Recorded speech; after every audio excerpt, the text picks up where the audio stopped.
In a world that moves too fast, where each moment is filled with noise, demands, distractions, there is a quiet path waiting for you. It doesn't require anything from you. No achievement, no goal. Just presence, just breath, just stillness.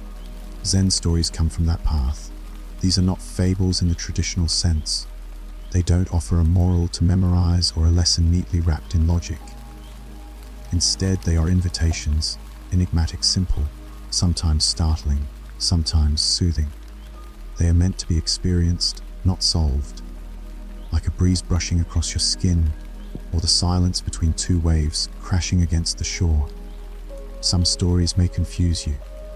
Others may feel familiar, like echoes of something you've always known but forgotten. All of them carry a current beneath the surface, a current of stillness, a way of seeing beyond words and thoughts. As you listen, don't try to grasp.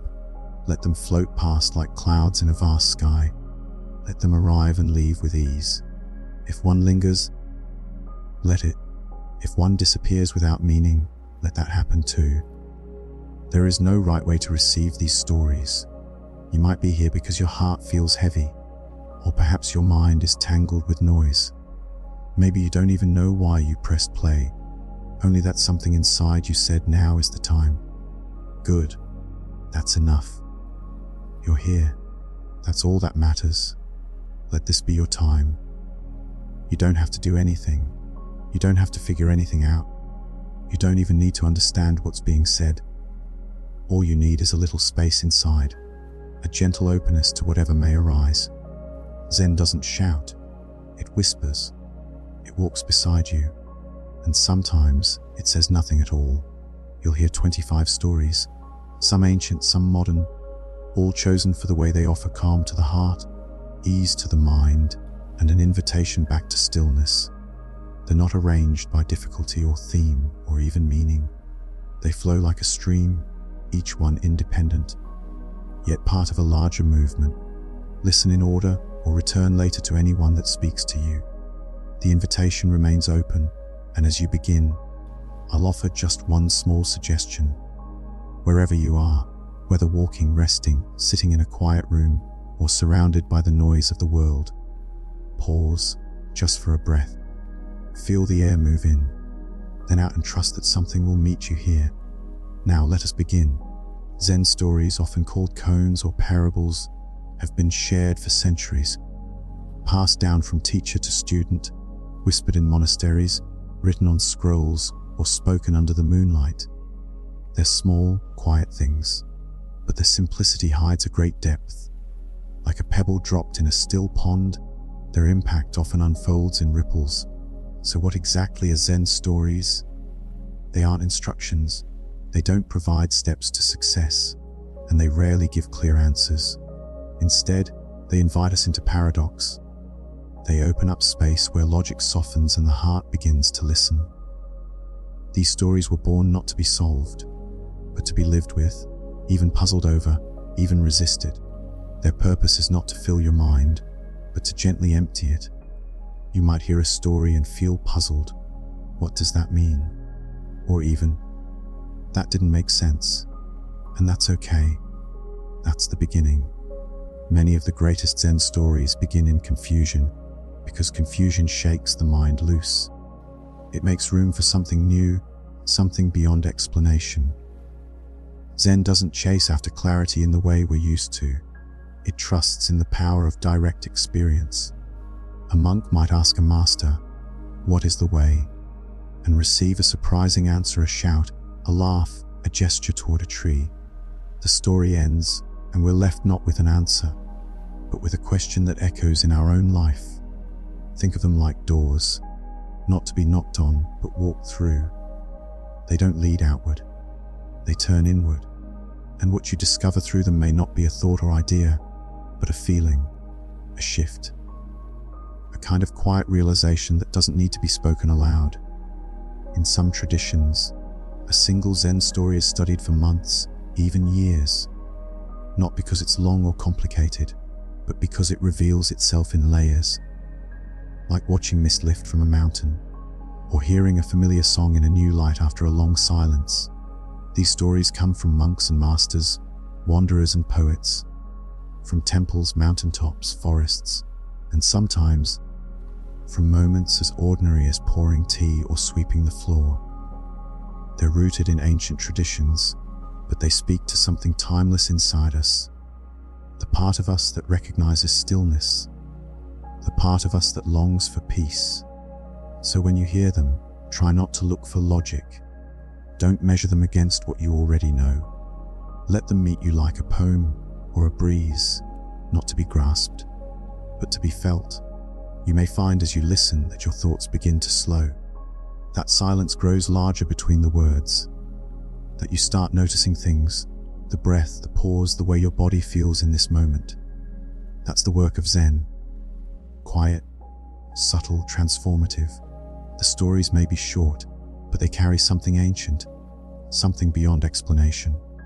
Let them unfold inside you in their own time, in their own way.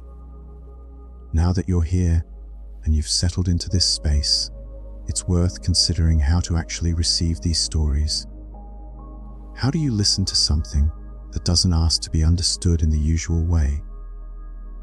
How do you let words move through you without needing to grasp them tightly?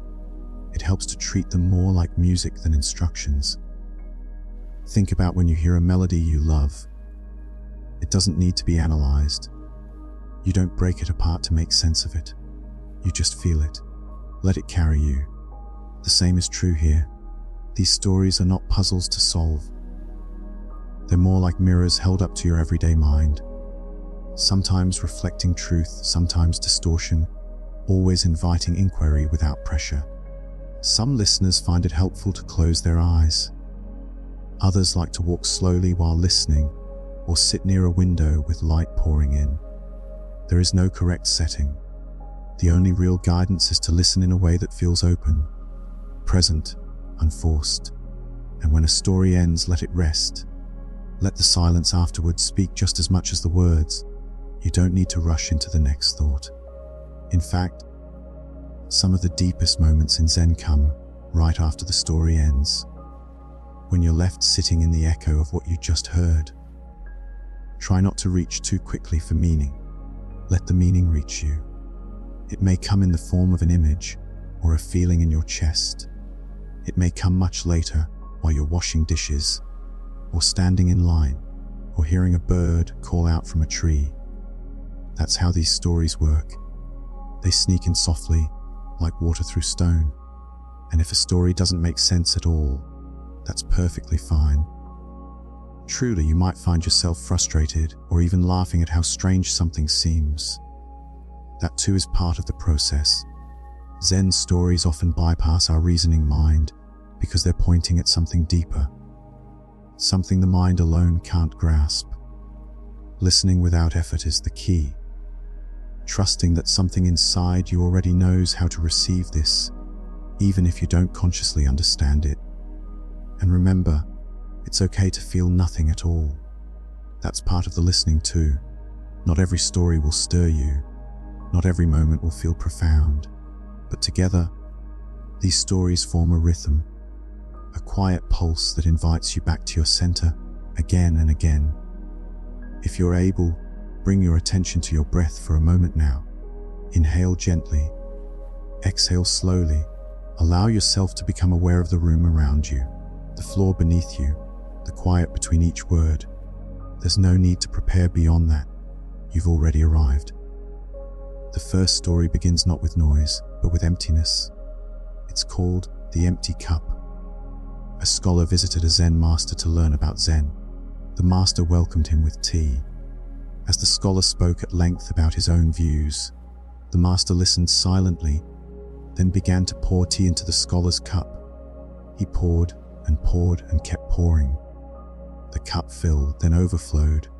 Tea spilled onto the table, then dripped to the floor. Still, the master did not stop.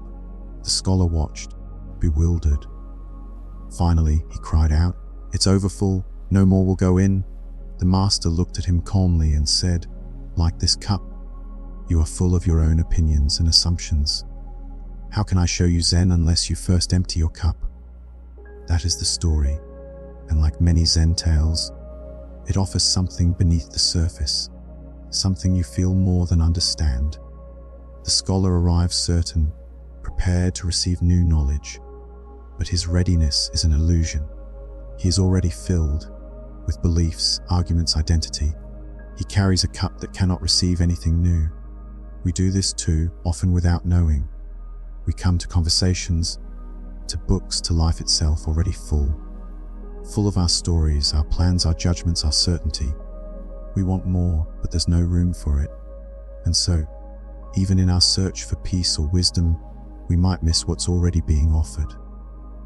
The master doesn't lecture, he pours tea. He lets the act itself become the teaching. It's a kind of mirror, inviting the scholar to see his own state of mind reflected in something ordinary, something physical. Zen often points this way, not with explanation, but with action. The lesson isn't in the words, it's in the experience of seeing the cup overflow.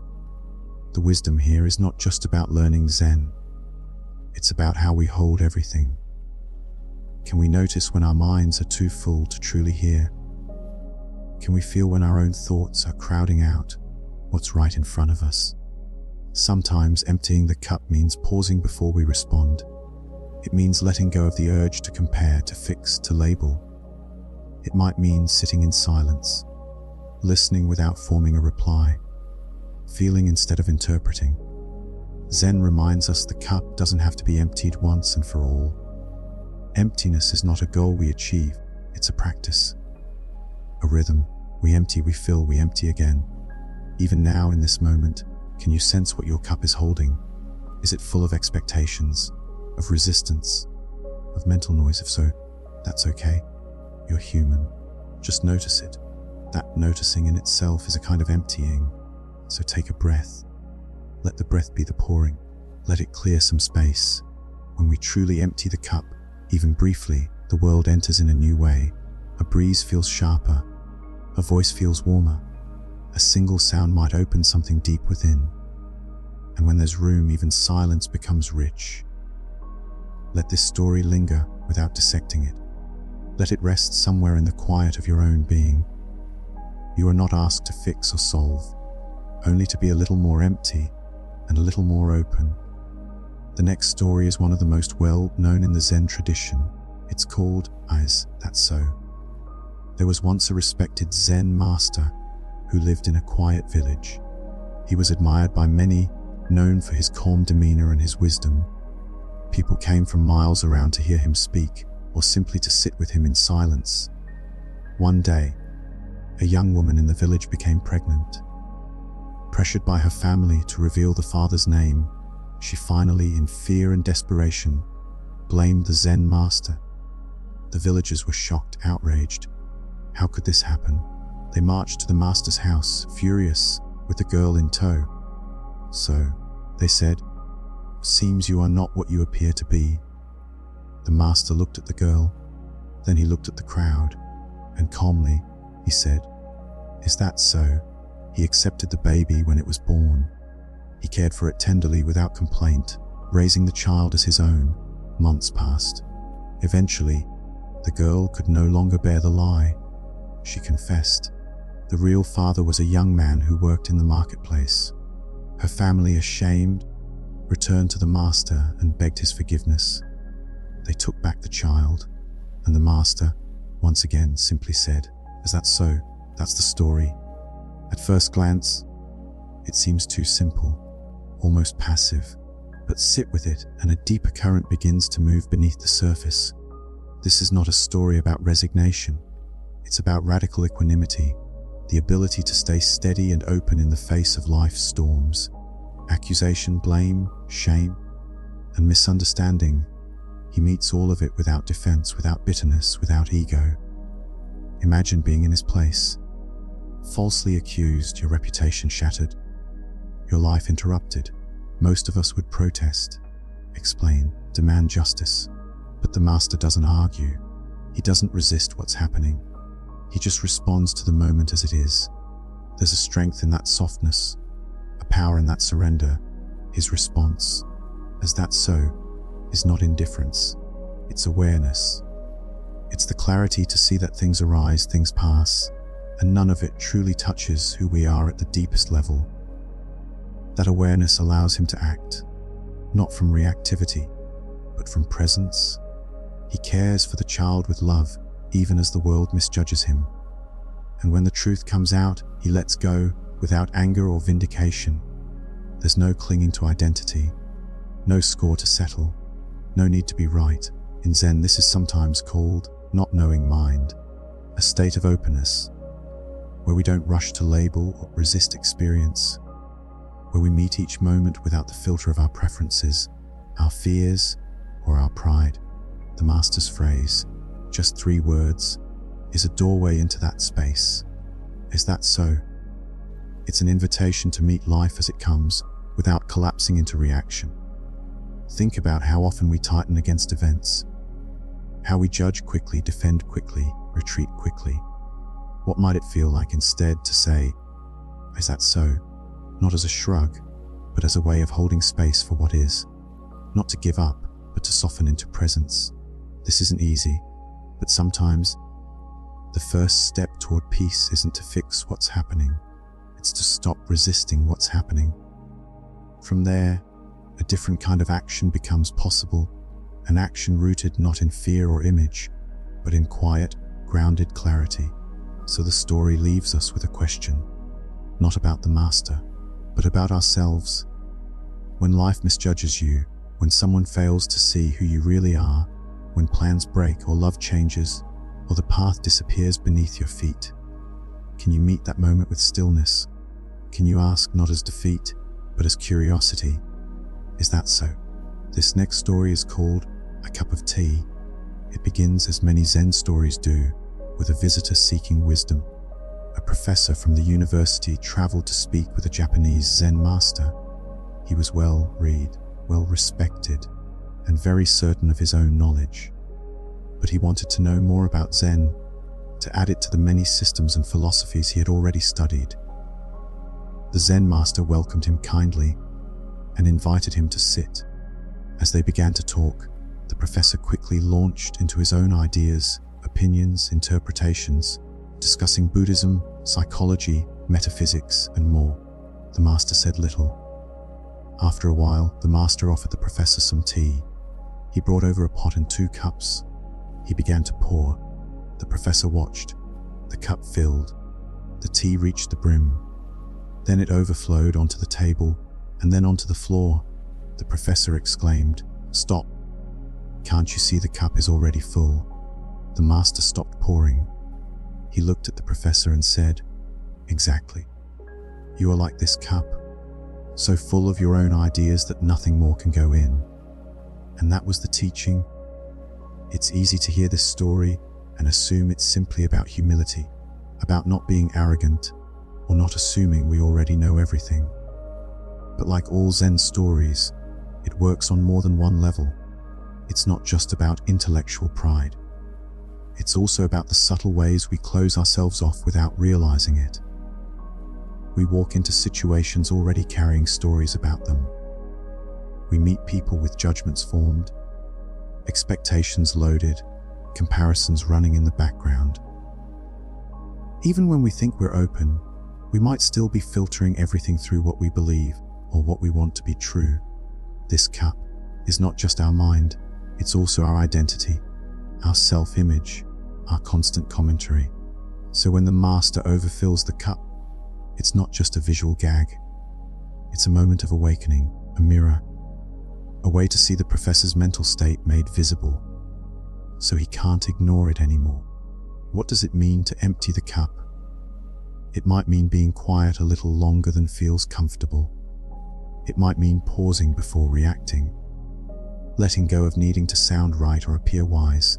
It means releasing for a moment our grip on who we think we are. When we empty the cup, even a little, we become available to something fresh, something unplanned, something that wasn't shaped by our past. And that's where Zen lives, in the space that opens up when the commentary drops, when the need to control or categorize softens, when we listen without agenda.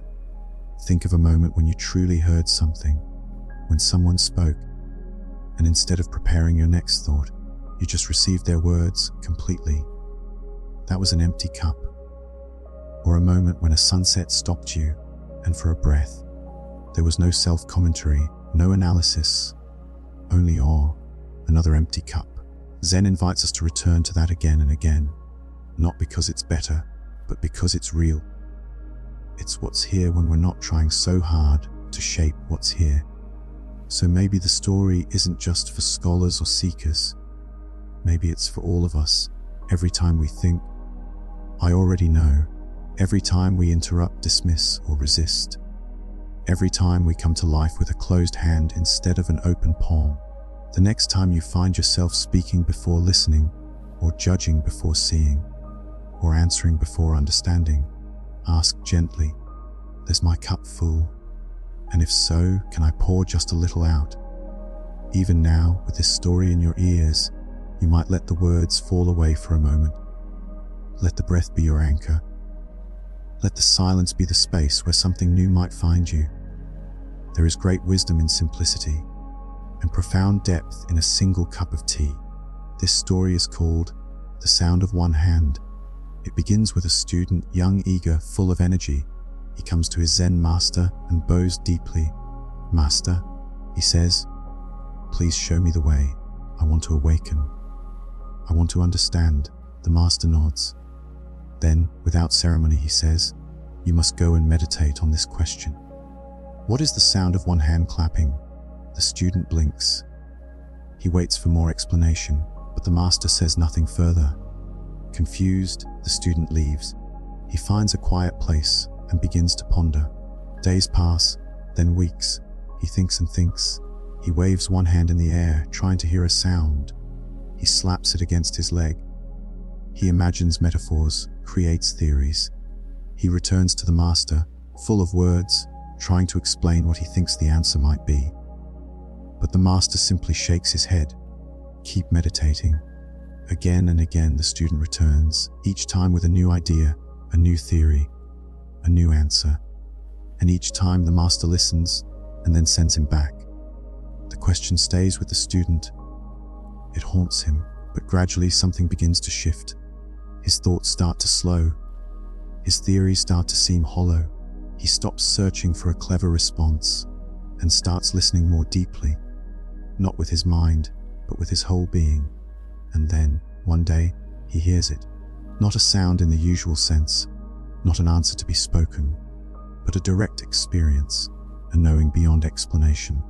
That is the story. On the surface, it sounds like a riddle, a trick.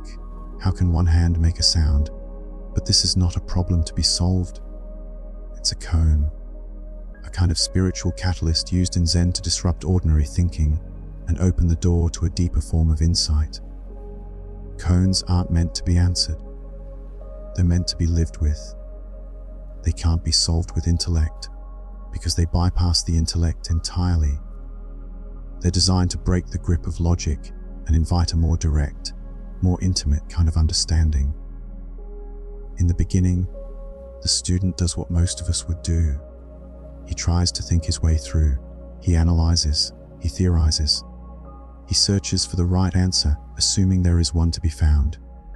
But Zen doesn't work that way, and neither does life. Some questions are meant to be held, not resolved. Some truths arrive only when we stop grasping. The sound of one hand becomes a kind of mirror. It reflects the student's attachment to reason. It exposes his habits of mind. It slowly, patiently guides him beyond them. And when the thinking stops, truly stops, something opens. That's where Zen begins. The beauty of a koan like this is that it doesn't exist only in a monastery or meditation hall. It's alive in daily life, in moments when your usual ways of thinking no longer help you, when the answers you've relied on fall silent, when life itself asks something of you that words can't satisfy. Think of a time you faced a decision that wasn't logical, but felt deeply right, or a moment of grief that couldn't be explained, only felt, or a joy so complete you didn't need to say a thing. That's the sound of one hand, not a sound you can record or describe, but something you can sense, when the noise of thought falls away and what remains is pure presence. So when a question arises in your life, one that resists logic, one that won't be solved, what if, instead of rushing to answer it, you let it stay with you? What if you let the question itself become the practice? And when silence comes, when thinking dissolves, maybe then you'll hear it too, not with your ears, but with your heart wide open. This story is called The Moon Cannot Be Stolen. It begins with a Zen master named Ryokan. He lived a quiet life in a small hut at the foot of a mountain. His days were simple. He meditated, wrote poems, walked through the fields. He owned almost nothing, just a robe, a bowl, and the hut he slept in. But his spirit was light, and his joy was deep. One evening, as twilight softened the hills and shadows crept through the trees, a thief came to Ryokan's hut. Hoping to steal something valuable, he crept in, only to discover there was nothing to take. Ryokan returned to find the man standing there. He understood immediately, and with gentle eyes, he said, "You've come a long way to visit me. You shouldn't return empty-handed." He removed the only thing he had, his robe, and offered it to the thief. The man, startled and ashamed, took the robe and disappeared into the night. Ryokan sat outside, naked beneath the moonlight, and looked up at the sky. And he whispered to himself, "Poor fellow, I wish I could have given him the moon." That's the story. On the surface, it's disarming. The thief breaks in, and the master gives him a gift. But in Zen, it's never about what's taken or left behind. It's about how we relate to what we call ours, how we hold it, how it holds us. Ryokan's generosity isn't an act of sacrifice. It's a reflection of freedom. He doesn't cling to his robe because he doesn't cling to anything. Not possessions, not identity, not safety. His peace is not anchored in what he owns, but in what he sees. He sees the moon. The moon in Zen is often a symbol of true nature, of clarity, of the ever-present, untouchable beauty that no one can steal. When Ryokan looks up at the night sky, he's not lamenting loss. He's beholding abundance, and the contrast is striking. The thief, driven by desire, looks for something to take, believing that possession will bring relief. But he finds nothing, no treasure, no wealth, only a man who offers him the very shirt off his back. That offering, unexpected, radical, shatters the story the thief brought with him. He came to take. He leaves disarmed, seen, perhaps changed. We live in a world where accumulation is praised, where we're told to hold on tightly, to protect what's ours, to measure our worth by what we own. But Zen asks a different question. What are you when everything is stripped away? What remains when nothing remains? Ryokan answers not with words, but with an open hand. And maybe that's where peace begins, not in gaining more, but in needing less. Not in defending ourselves, but in realizing we don't have to, because what matters most can't be taken. Kindness can't be stolen. Stillness can't be stolen. And the moon is always there, whether we're clothed or bare, whether we win or lose, whether we're praised or misunderstood. Ryokan's story isn't meant to tell us how to live. It simply shows us a moment of complete freedom. A man at ease with what is. A man who offers everything and feels no lack. A man who looks up at the sky and sees enough. And maybe, just maybe, that's a gift we can offer too. Not by giving away our robes, but by loosening our grip on things, on stories, on the belief that we are what we own. Tonight, if the sky's clear, go outside. Look up, see the moon. Know that it cannot be taken, cannot be owned, and neither can the deepest, truest part of you. This next story is called The Gates of Paradise. It begins with a soldier, a fierce warrior known for his strength and pride, but also for a short temper. He had spent years in battle, following commands, carrying the weight of war on his shoulders. But now, something had begun to stir inside him. A kind of unrest that couldn't be answered by violence. A longing for something deeper. One day, He visited a Zen master and demanded, "Tell me the truth about heaven and hell." The master looked at him, this tall, armored man, sword hanging at his side, and said, "Why should I tell you anything? You're nothing but a brute, a disgrace to the samurai, a man like you could never understand." The soldier's face flushed. His jaw tightened. Fury surged through him. He reached for his sword, ready to strike. And in that instant, the master said calmly, "That is hell." The words pierced through the moment like a bell ringing in a storm.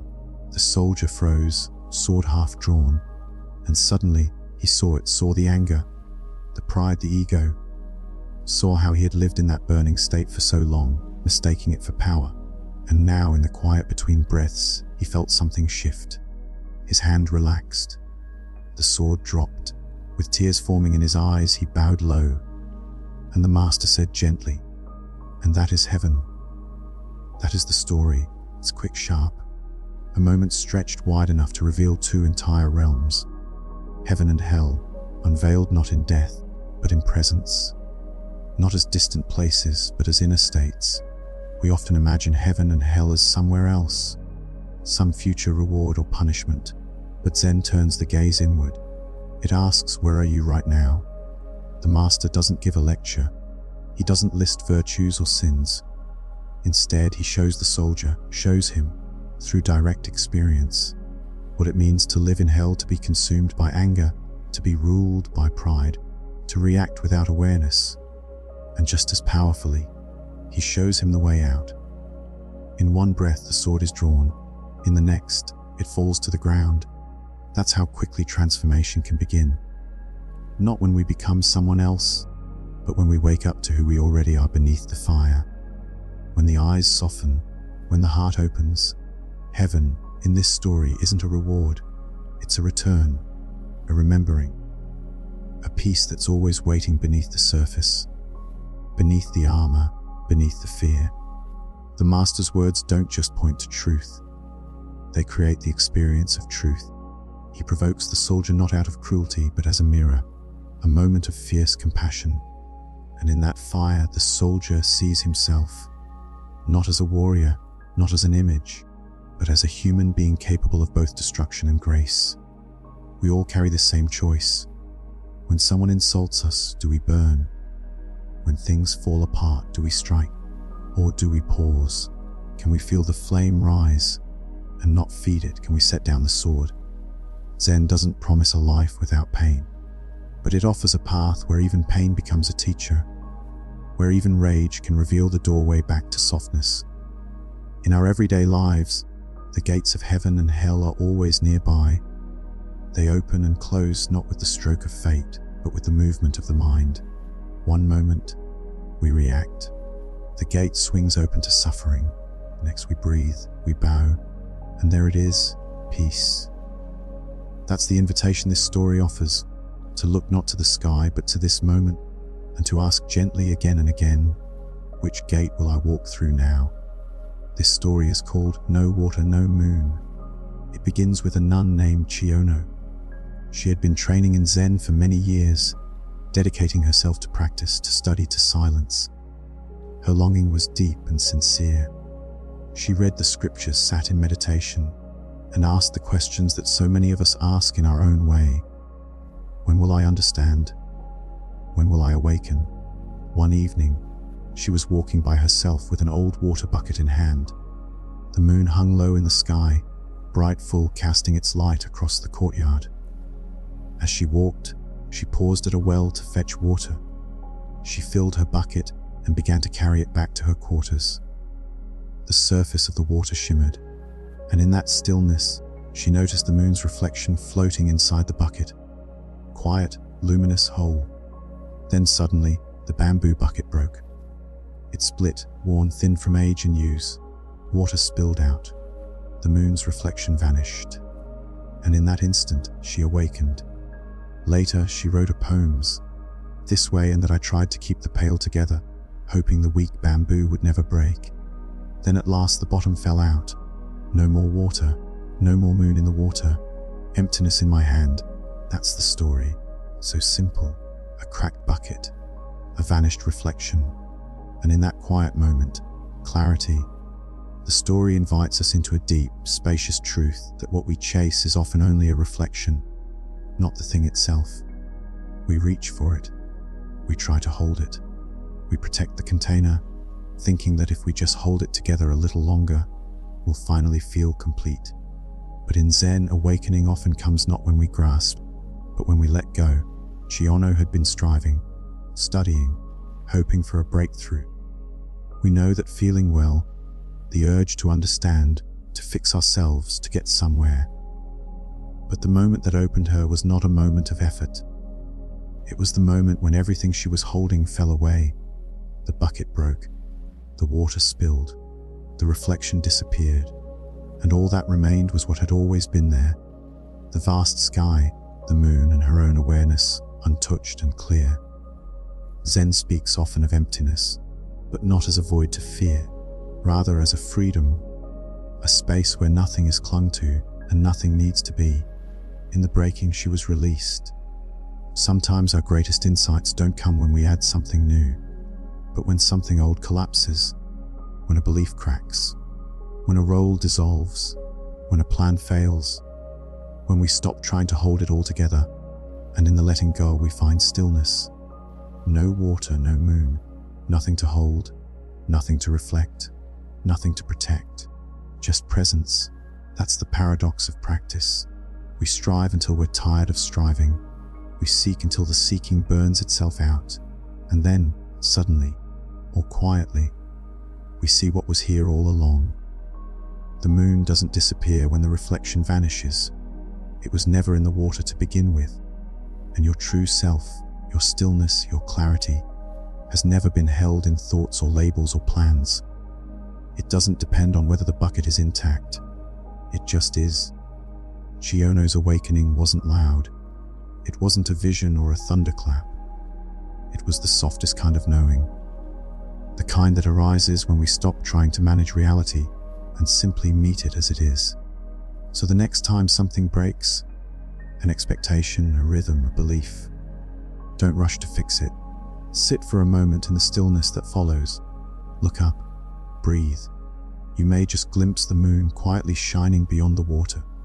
This story is called Learning to be Silent. In a Zen monastery tucked deep in the mountains, a young monk had recently arrived to begin his training. He was curious, thoughtful, and, like many who come to the path, full of questions. He had read much, thought deeply, and wanted to speak, to discuss, to understand. But on his first day, he was told the monastery followed a rule: complete silence for the first year. No speaking at all, not even a whisper. He was surprised, even disappointed, but he agreed, and the days began. He rose early with the others, sat in meditation, tended to chores, ate in silence, listened to wind and birdsong, to the shuffle of robes in the hallway, to his own thoughts swirling in the quiet. Time passed. A week became a month became 6. Slowly, the thoughts began to slow. The constant mental narration started to fade. He began to notice more. The way the morning light fell through the bamboo, the softness of footsteps on the stone floor, the feel of water against his hands. And then, at last, the day came when he was allowed to speak. He bowed before the teacher, who asked, "What have you learned?" The young monk paused. Then he said, with clarity and gentleness, "I've learned that words are often the last thing we need." That is the story. It may seem simple, even predictable, but its power lies not in surprise, but in truth, an invitation we so rarely take seriously in a noisy world, to become quiet, to actually stop talking, and not just with others, but with ourselves. Silence in Zen isn't a punishment. It's not a test. It's a space, a clearing, a soft open field where the mind can breathe and the heart can speak without words. Most of us carry a constant conversation in our heads. Planning, evaluating, remembering, rehearsing. We talk to ourselves more than to anyone else. Even when we're silent on the outside, the inner noise continues. And yet, something happens when we stop feeding it. When we allow quiet to settle, not as absence. At first, it's uncomfortable. The silence can feel sharp, awkward, even unsettling. But with time, that discomfort shifts, it softens, and what felt empty begins to feel full. Full of awareness, of aliveness, of things we hadn't noticed before. In the story, the monk's year of silence wasn't about suppression. It was about discovery. It gave him the chance to hear what words often drown out. The wisdom already present in every moment, in every breath. Zen encourages us to speak less, not because silence is better, but because it reveals more. Think of the times you've truly listened, to a friend, to nature, to your own intuition. How often did those moments require speech? Some truths don't need to be named. Some understandings arrive without sentences. The monk didn't emerge from silence with a clever insight. He emerged with a knowing, a lived experience of quiet that spoke more deeply than any teaching ever could. And this is not just for monasteries or mountaintops. It's available here now. You can practice this in your own life, in small ways. The next time you're about to fill a silence, pause, breathe, see what arises in that space. When someone speaks to you, try listening without rehearsing your reply. Just receive their words. Let them land. When you find yourself spiraling in thought, trying to figure it all out, pause again. Let silence answer what thinking cannot. It may not be loud, it may not be dramatic, but often the clearest truths arrive like this, without noise, without fanfare, just silence and presence and you. This story is called A Useless Life. It begins with a traveler walking through the countryside. He comes upon a field where an old tree stands, twisted, massive, branches sprawling like wild brushstrokes across the sky. Its trunk is gnarled and hollow, its limbs crooked. The tree offers no fruit, and its wood, the traveler thinks, would be useless for building or burning. A monk sits nearby, resting in the shade of this great bent tree. The traveler gestures toward it and says, "What a useless old thing. It gives nothing. You can't eat from it. You can't use it for lumber. It just takes up space." The monk looks at the tree with gentle eyes, then replies, "Because it is useless, it will never be cut down. Because it gives nothing, it is left to grow. It lives freely, and I rest in its shade." That is the story. At first, it seems like a small, quiet exchange, barely more than a comment. But beneath it lies a question that reaches straight to the heart of how we live. What makes something valuable? We're taught from a young age to measure worth by usefulness. What does it produce? How efficient is it? What can it do? This mindset can be practical, but when applied to ourselves, to others, to the natural world, it can become deeply painful. We start seeing ourselves as tools, as functions, as machines for output, and we start judging others the same way. But this tree, this so-called useless tree, is free precisely because it serves no expected purpose. Because it doesn't produce fruit, no one picks it. Because its wood is knotted and uneven, no one cuts it down. It gets to grow wildly, without threat. It offers shade, not because someone demanded it, but simply because it is there. In Zen, there is a deep appreciation for what appears empty, for what exists outside the framework of utility. The monk sees what the traveler cannot, the beauty of being unnecessary. And more than beauty, he sees the liberation in it. This story gently challenges the idea that life must always justify itself, that our value is determined by productivity or praise or what we give to others in a measurable form. Sometimes the most profound offerings come from simply being, from standing still, from not being reduced to a use. Consider how often we feel pressure to prove our worth, to be busy, to be improving, to be contributing in ways others can see and name.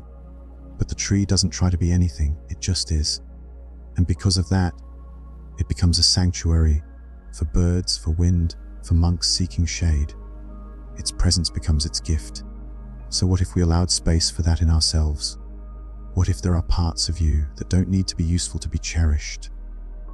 What if rest and stillness and quiet observation are not wasted time, but essential, irreplaceable parts of a whole life? When we pause and let go of needing to justify everything we are, we begin to taste that same kind of freedom. A freedom not defined by escape, but by permission. The permission to grow without purpose, to bend and twist in whatever direction our nature takes us, to offer shade, perhaps, without even meaning to. The next time you feel unproductive or question your worth because you're not doing enough, remember the tree and consider this. Maybe being useless in the eyes of the world is one of the most sacred things you can be. This story is called A Parable. A man was traveling across a field when, suddenly, a tiger sprang out from the tall grass and began to chase him. He ran as fast as he could, heart pounding, legs burning, until he came to the edge of a cliff. With no time to think, he grabbed a thick vine and swung himself over the edge. He dangled there, suspended in midair, the tiger pacing above. As he looked down, his breath caught. Another tiger was waiting below, jaws wide open, eyes fixed on him. And then he noticed something else. Just above where his hands gripped the vine, two small mice, one white and one black, had begun nibbling at the stem. Slowly, quietly, the man hung there between two tigers, one above, one below, while the mice chewed away. And in that moment, he looked to the side and saw a wild strawberry growing on the cliff wall. Bright red, perfect, alive. He reached out with one hand, picked it, and placed it in his mouth. How sweet it tasted. That's the story short. Simple. A man, a vine, two tigers, and one perfect strawberry. But within its brief frame lies a deep teaching about how we live and how we suffer. The tigers are easy to recognize. One is the past chasing us with memories, regrets, things undone. The other is the future filled with unknowns, with fears, with the inevitability of endings. And the mice, day and night, are time itself, slowly but surely wearing away our hold on the vine. So what do? Most of us try to climb away, or freeze, or panic. We resist, we worry, we bargain. All while the vine frays and the tigers wait. But the story offers something else. It suggests that, even in the most uncertain, dangerous, inescapable moment, there is sweetness. Even hanging by a thread, we can reach for the strawberry. The parable doesn't deny fear. It doesn't pretend the danger isn't real. It simply invites us to see that fear and beauty can coexist. That life, even in its fragility, continues to offer us something vivid, something present. The strawberry represents now, this moment, this breath, this sound. It's not an escape, it's a choice. A shift in attention from what we can't control to what is already here, quietly waiting to be received. There's no miracle in this story. The tigers don't disappear. The mice don't stop chewing. The man isn't saved. And yet, there is joy, there is awe, and there is freedom in that single, deliberate act of tasting something real. How often do we forget to taste the strawberry? How often do we delay joy, thinking we'll enjoy life when the tigers are gone, when the vine is safe, when the mice have vanished? But life doesn't wait. It offers itself right in the middle of our fears. The invitation, then, is to stop searching for perfect safety, to stop postponing wonder, and instead, to reach, gently, gratefully, for whatever strawberry is within reach. Maybe it's the warmth of sunlight on your skin. Maybe it's the sound of wind moving through leaves. Maybe it's the face of someone you love, or a quiet moment with yourself. That sweetness is here, even now, especially now, so take it, taste it fully, and let it remind you, you are still alive. This next story is called The Dead Man's Answer. It begins with a student who had been training with his master for several years. He was diligent, disciplined, eager to reach enlightenment.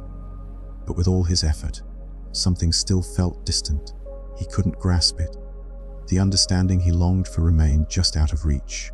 One day, he approached his master and asked, "Master, what happens when we die?" The master paused. He looked at the student carefully, then replied, "I don't know." The student was startled. "But you are a Zen master!" The master smiled gently and said, "Yes, but I am not a dead man.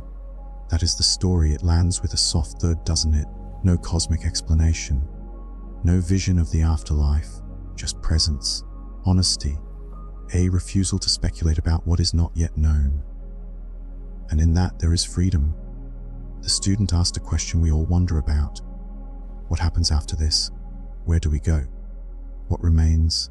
It's a human question, born of fear, of hope, of mystery. But in Zen, questions like this are met with something different than we expect. Not because they're wrong, but because they often pull us away from the one place where truth actually lives. Here, in this moment. The master's answer is not a dismissal. It's a teaching. I don't know. 3 simple words that, when spoken without shame, become a doorway to peace. How much energy do we spend trying to know, trying to predict, control, and secure ourselves against the unknown, especially death, the final uncertainty? We want a theory, a promise that it will all be okay. But Zen teaches us to meet the unknown with awareness, not answers, to rest in mystery, to admit that we do not, and perhaps cannot, know some things, and that this not knowing is not a failure. It is a kind of awakening. When the master says, "I am not a dead man," he's pointing the student back to life, back to presence, back to breath, to wind, to now. Because now is what we know. This is the only place where truth can be touched, even if it can't be explained. It's not that Zen avoids the topic of death. It simply invites us to stop projecting ourselves into a future we can't access, to stop constructing stories that keep us from being fully alive. There's a deep humility in that, a surrender, and in that surrender, a profound stillness. Think of how much space would open in your mind if you allowed yourself not to know something you've been trying to solve. What if, instead of tightening around uncertainty, you softened? What if you could say, like the master, "I don't know," and mean it not with fear but with clarity? There is a quiet kind of power in those words. They don't shut down inquiry, they create space for deeper listening. Because sometimes our need for answers drowns out the wisdom that arises only in silence. So perhaps the question is not, what happens when we die? Perhaps the deeper question is, how do we live, knowing that we will? And maybe, just maybe, that's the only answer we ever needed. This story is called The Taste of Banzo's Sword. A young man once traveled far to find a famous sword master named Banzo. He had heard that Banzo was the greatest living teacher of the way of the sword, both swift and precise, feared and revered in equal measure. When the young man arrived, he bowed deeply and said, "Master Banzo, I want to learn from you. I am determined. I will give everything. How long will it take for me to become a true master?" Banzo looked at him and answered calmly, 10 years. The young man was surprised. 10 years? But I will work very hard. I'll practice day and night with no distractions. I will give it everything I have. Banzo nodded. In that case, it will take 30 years. The student was stunned. 30? But I just said I would be completely devoted. Banzo replied, "If your eye is fixed on the goal, and you rush toward it with that much urgency, you will overlook the path. And if you overlook the path, it will take much longer." The student stood in silence, absorbing the words. And so he stayed, not to rush, not to arrive, but to walk the path. That is the story. It touches a place in us that so often aches, the part that wants to get somewhere, to improve, to evolve, to finally become what we believe we're meant to be. We want mastery. We want transformation. We want peace, and we want it now. But Zen gently asks, what happens when we stop trying so hard to get there? What if the very act of striving becomes the thing that delays us? Banzo's wisdom isn't a trick. He isn't punishing the student for ambition. He's pointing to something subtle and true. When we are obsessed with the destination, we miss the beauty and presence of the step we are on. The path of mastery, whether in sortation, in art, or in life, isn't about grinding harder, it's about presence, consistency, attention, softness, trust. When we're always reaching ahead, we tense up, we become rigid, desperate, reactive. We chase outcomes instead of deepening in process. We judge each moment by whether it's getting us closer, and in doing so, we disconnect from the moment itself. But when we release the obsession with arrival, something shifts. Our body relaxes, our breath returns, our mind opens, and suddenly learning becomes lighter, more alive. Banzo knew this. He knew that pushing harder wouldn't speed up transformation, it would slow it down. Because true skill, true wisdom can't be forced. It grows like a tree, slow-rooted from the inside out, and so does peace. So what might it mean to practice without rushing? To give yourself fully to the present effort, without measuring your progress every step of the way? Can you trust that the journey itself is shaping you, even when you don't see results? This story isn't just about martial arts.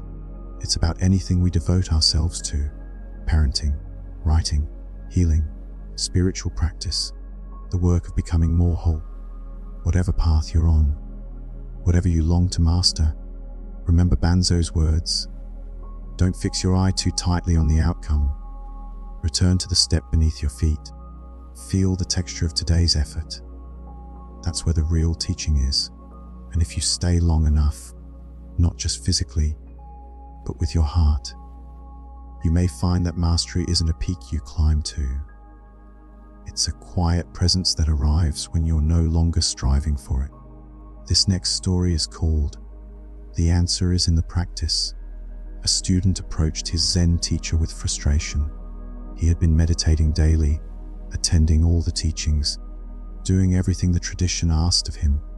Yet still, he felt stuck, confused, distracted, even bored. Nothing was changing, no great insight, no breakthrough. Just the same silence, the same thoughts returning, the same restless breath. So he asked, "Why is nothing happening? I've been practicing for so long. I sit, I breathe, I follow every instruction. But I don't feel enlightened. I don't feel different." The teacher listened, nodded, and said gently, "Keep practicing." The student frowned.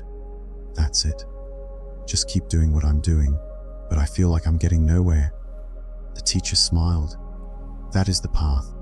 The feeling of getting nowhere is exactly where the work begins. That is the story. It sounds anticlimactic, maybe even frustrating, especially if you're someone who values progress, results, clarity. But in Zen, the practice is not about achieving a specific feeling. It's about staying present, even when the mind protests, especially when the mind protests. This story touches something almost all of us experience when we try to live more mindfully.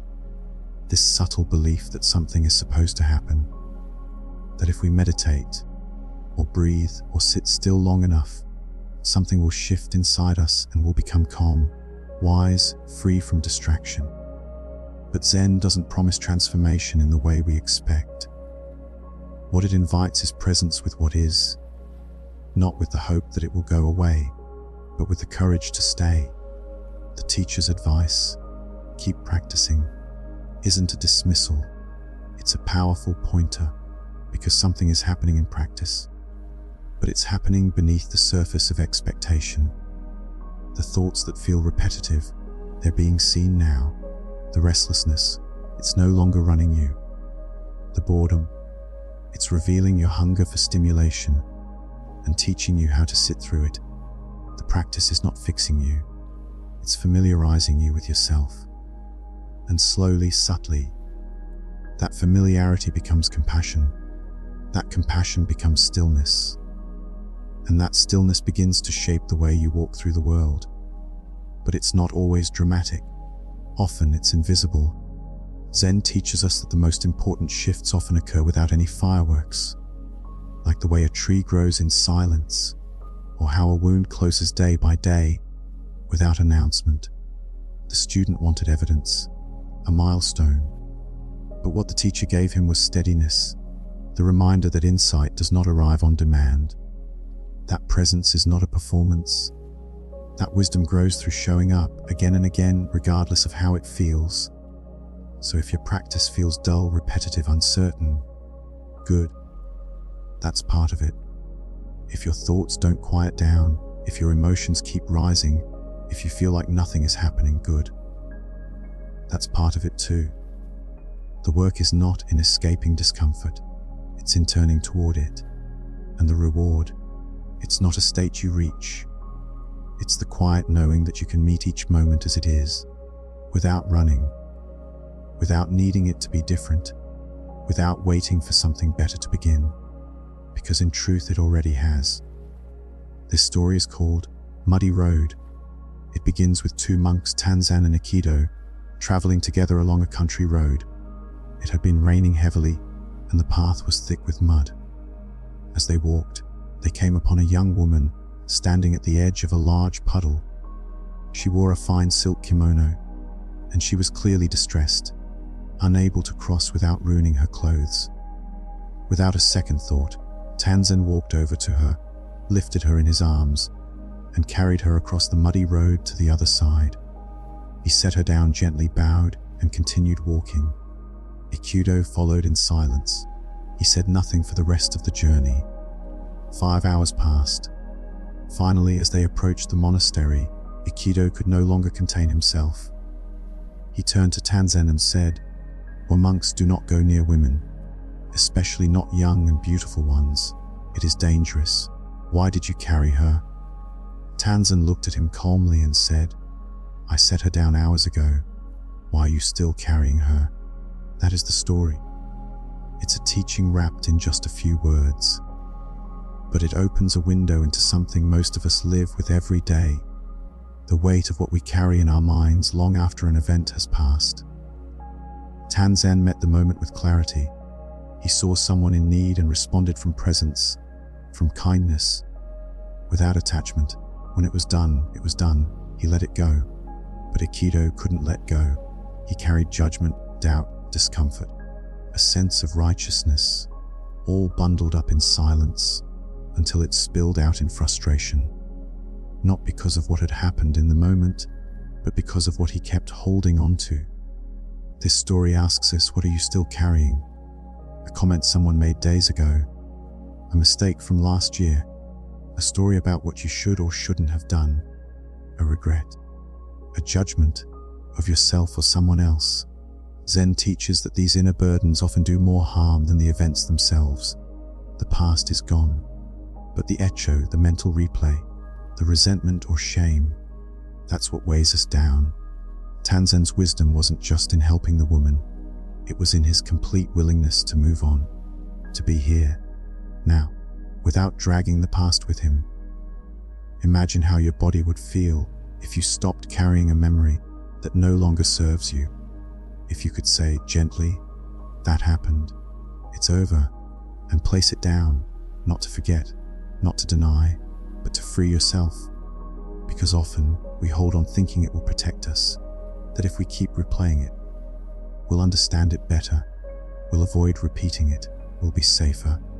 But the truth is, holding on doesn't protect, it binds, and letting go isn't weakness, it's clarity, it's strength. The story of Tanzan and Aikido reminds us that even the most deeply held habits of mind can be questioned. That peace is not found in perfection, but in the willingness to release what no longer belongs in our hands. So take a breath and ask yourself gently, what am I still carrying? And then, what would it feel like to finally set it down? This story is called The Thief Who Became a Disciple. There once was a Zen master renowned for his compassion. He accepted all who came to him, never turning anyone away. His students respected him deeply, but they were also puzzled by his openness, especially when one day, a known thief arrived at the monastery, asking to be accepted as a student. The master welcomed him without hesitation. This man had stolen many times before, Everyone in the village knew his reputation, and over time the other monks began to complain, "Master," they said, "this man is a criminal. He steals from the nearby towns. He doesn't follow the precepts. If you do not send him away, we will leave. He is not worthy to be here." The master listened, then replied calmly, "You may go if you wish, but this man needs the teaching more than anyone else." That is the story. It invites a shift in how we see others and ourselves, especially when someone has made mistakes, has fallen, or continues to struggle in ways we don't understand. In the monastery, where spiritual discipline was valued above all, the idea of accepting someone who didn't follow the rules felt threatening. The other monks were concerned with purity, with reputation, with justice. But the master wasn't concerned with those things. He saw something different. He saw a human being who, despite his history, had come seeking something. And he knew transformation does not always begin in purity. It often begins in pain, in mess, in contradiction. Zen does not demand perfection. It meets people where they are, because that is the only place where growth can truly begin.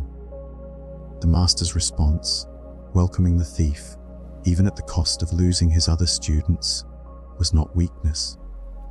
It was strength rooted in clarity, compassion that refused to judge a soul by its past. And that's something we can struggle with in our own lives. We're quick to measure people by their mistakes, to label them by what they've done. But Zen reminds us every person is more than their worst moment. Every heart, no matter how hardened, carries the potential to awaken. When the master said, "This man needs the teaching more than anyone," he was pointing to something sacred. The idea that those furthest from the path may also be closest to the moment when the path reveals itself. It's easy to accept people when they meet our expectations. It's harder and far more powerful to open the door when they don't. That doesn't mean ignoring harm. It doesn't mean enabling wrongdoing. It means seeing beyond the surface, seeing the full story, and recognizing that judgment often builds walls, while compassion opens windows. We can also turn this teaching inward. There are parts of ourselves we reject, past actions, past choices, old versions of who we've been. We might believe those parts disqualify us from peace, from growth, from belonging. But the master's wisdom applies here too. Whatever you've done, however lost you've felt, if you are listening now, if you are seeking stillness, then you are already welcome. You don't have to earn a place on the path. You're already on it. Even if you've stumbled, especially if you've stumbled, and the invitation remains, quiet, unwavering, come in. There's room for you here. This story is called Joshu Zen. It begins with a young monk who came to the temple where the great Zen master Joshu was teaching. Eager to learn, the monk asked, "Master, I have just entered the monastery. Please teach me the essence of Zen." Joshu looked at him for a moment, then asked, "Have you eaten your rice porridge?" The monk blinked, surprised by the question. "Yes," he replied, still expecting some profound teaching to follow. Joshu nodded once and said, "Then wash your bowl." That's all he said. That is the story. It seems too simple at first, almost confusing. A student asks for insight, and the master tells him to wash his bowl. Where's the deep wisdom? Where's the lesson? But in Zen, that is the lesson. There's something profound hidden in that moment, a teaching not in grand explanation, but in presence, in returning again and again to the task at hand. The monk wanted something spiritual, something elevated, but Joshu pointed him back to the ordinary, the practical, the moment he was already in. Have you eaten? Then wash your bowl. There's no ceremony, no mystery, just action rooted in awareness. Zen teaches that enlightenment isn't a place far away. It's in the bowl, in the washing, in the way we greet each step of our lives with attention and care. Because it's easy to chase spiritual highs, to get lost in thought, to look for meaning in abstract ideas or distant ideals. But Joshua reminds us that practice isn't somewhere else. It's here, in the smallest gestures, in how we care for what we've just used, in how we clean up after ourselves, in how we meet each moment with completeness, nothing left hanging, nothing ignored. This story also speaks to responsibility, not as a burden, but as a quiet, respectful engagement with life. You've eaten. Now take care of your bowl. Don't rush to the next question. Don't seek more knowledge before honoring what you've already received. So often, we want more insight, more growth, more clarity. But Zen says, finish what you started. Tend to what's before you. Let that be your teaching. Washing the bowl isn't just about cleaning. It's about returning, about remembering that our lives are made up of these small, humble tasks, and how we do them shapes who we are. It invites us to slow down, to breathe, to bring reverence to the ordinary, because the sacred is not only found in stillness or silence, it's also found in warm water, in gentle hands, in soap bubbles rising and fading away. So if you're searching for clarity, maybe you don't need a new book or a better method. Maybe you just need to wash the bowl, and to do it fully, with presence, with care. The next time you finish a meal, pause for a moment. Feel your feet on the floor, notice your breath, pick up the bowl, and let the act be enough. That's Zen. Nothing added, nothing missing. Just this. This story is called The Real Miracle. One day, a student asked his Zen master, what is the true miracle of Zen? Is it walking on water? Is it flying through the air? Is it healing the sick or reading people's thoughts? The master looked at him quietly, letting the question hang in the air. Then he said, the real miracle is when I am hungry, I eat. When I am tired, I sleep. That is the story. It sounds too plain to be miraculous. Eating, sleeping. These are things we all do, every day without thinking.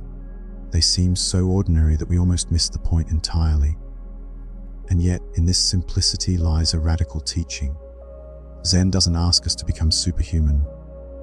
It doesn't expect magical powers or grand displays of enlightenment. Instead, it turns our attention toward the moment and asks, can you really be here for it? When I'm hungry, I eat. Not while checking my phone, not while rushing, not while planning the next task. Just eat. When I'm tired, I sleep, not while scrolling through thoughts or resisting rest. Not while worrying about tomorrow. Just sleep. The miracle is presence, it's alignment. It's the rare and beautiful experience of doing one thing fully, of being completely where you are, not divided between past and future, not split between body and mind. And though it sounds simple, it's not easy. Most of us eat while distracted. We sleep with racing thoughts. We walk while caught in a storm of mental chatter. We miss the moment in pursuit of something else, something more, something better. But Zen teaches that the miracle is already here, and it's only invisible because we're looking too far ahead. The master's response isn't minimizing the student's curiosity. It's redirecting it, away from fantasy, toward what is real and grounded and deeply alive. We're taught to chase after the extraordinary, but this teaching flips that on its head. It asks, what if the extraordinary is right here in the ordinary? What if you don't need to transcend life, but return to it? The miracle isn't floating in the air. It's feeling your feet on the ground. It's the first sip of warm tea, the sound of your breath in the early morning, the rhythm of rain on your window, the warmth of your hands on your face. Noticing those things, being truly with them, is the miracle, because to be fully present is to awaken. And when we do, the world opens, collars deepen, silence speaks, life softens. It doesn't mean everything is perfect or easy or pain-free, but it means we're no longer lost in the fog. We're here. So the next time you feel like nothing special is happening, remember this story and ask yourself, am I really tasting this meal? Am I really resting when I lie down? Am I here, or already elsewhere. Because the miracle isn't in doing more, it's in doing what you're doing fully. That's where Zen begins, and that's where life becomes sacred again. This story is called Nothing Exists.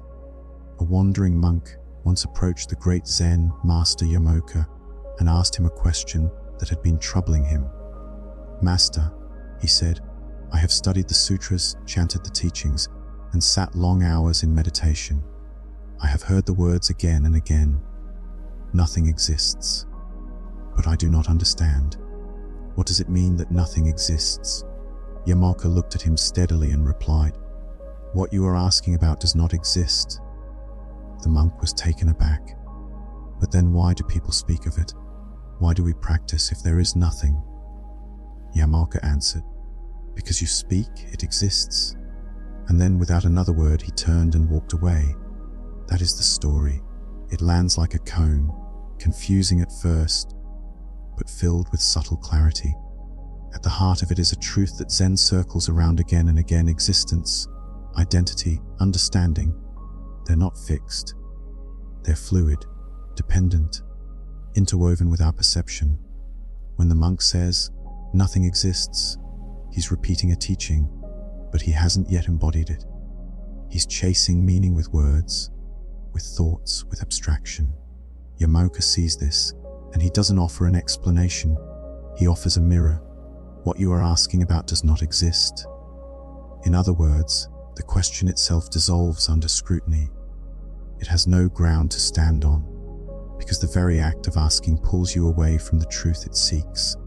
And then, even more directly, because you speak, it exists. The moment you name something, label it, define it, you've created a world. You've drawn a boundary around experience and made it solid. But in Zen, the ultimate reality is not fixed. It is spacious, shifting, ungraspable. This teaching isn't saying that nothing is real. It's saying that the thingness we project onto reality is constructed, that our concepts are not the same as what's actually here. When we say nothing exists, we are being invited to look past the surface, past the words, past even the sense of self that clings to the words.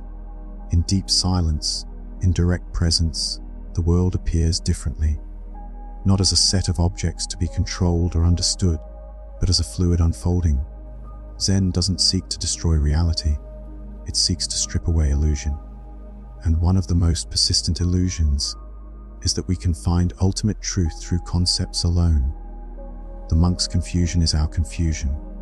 We try to hold the unholdable, to box the infinite into language.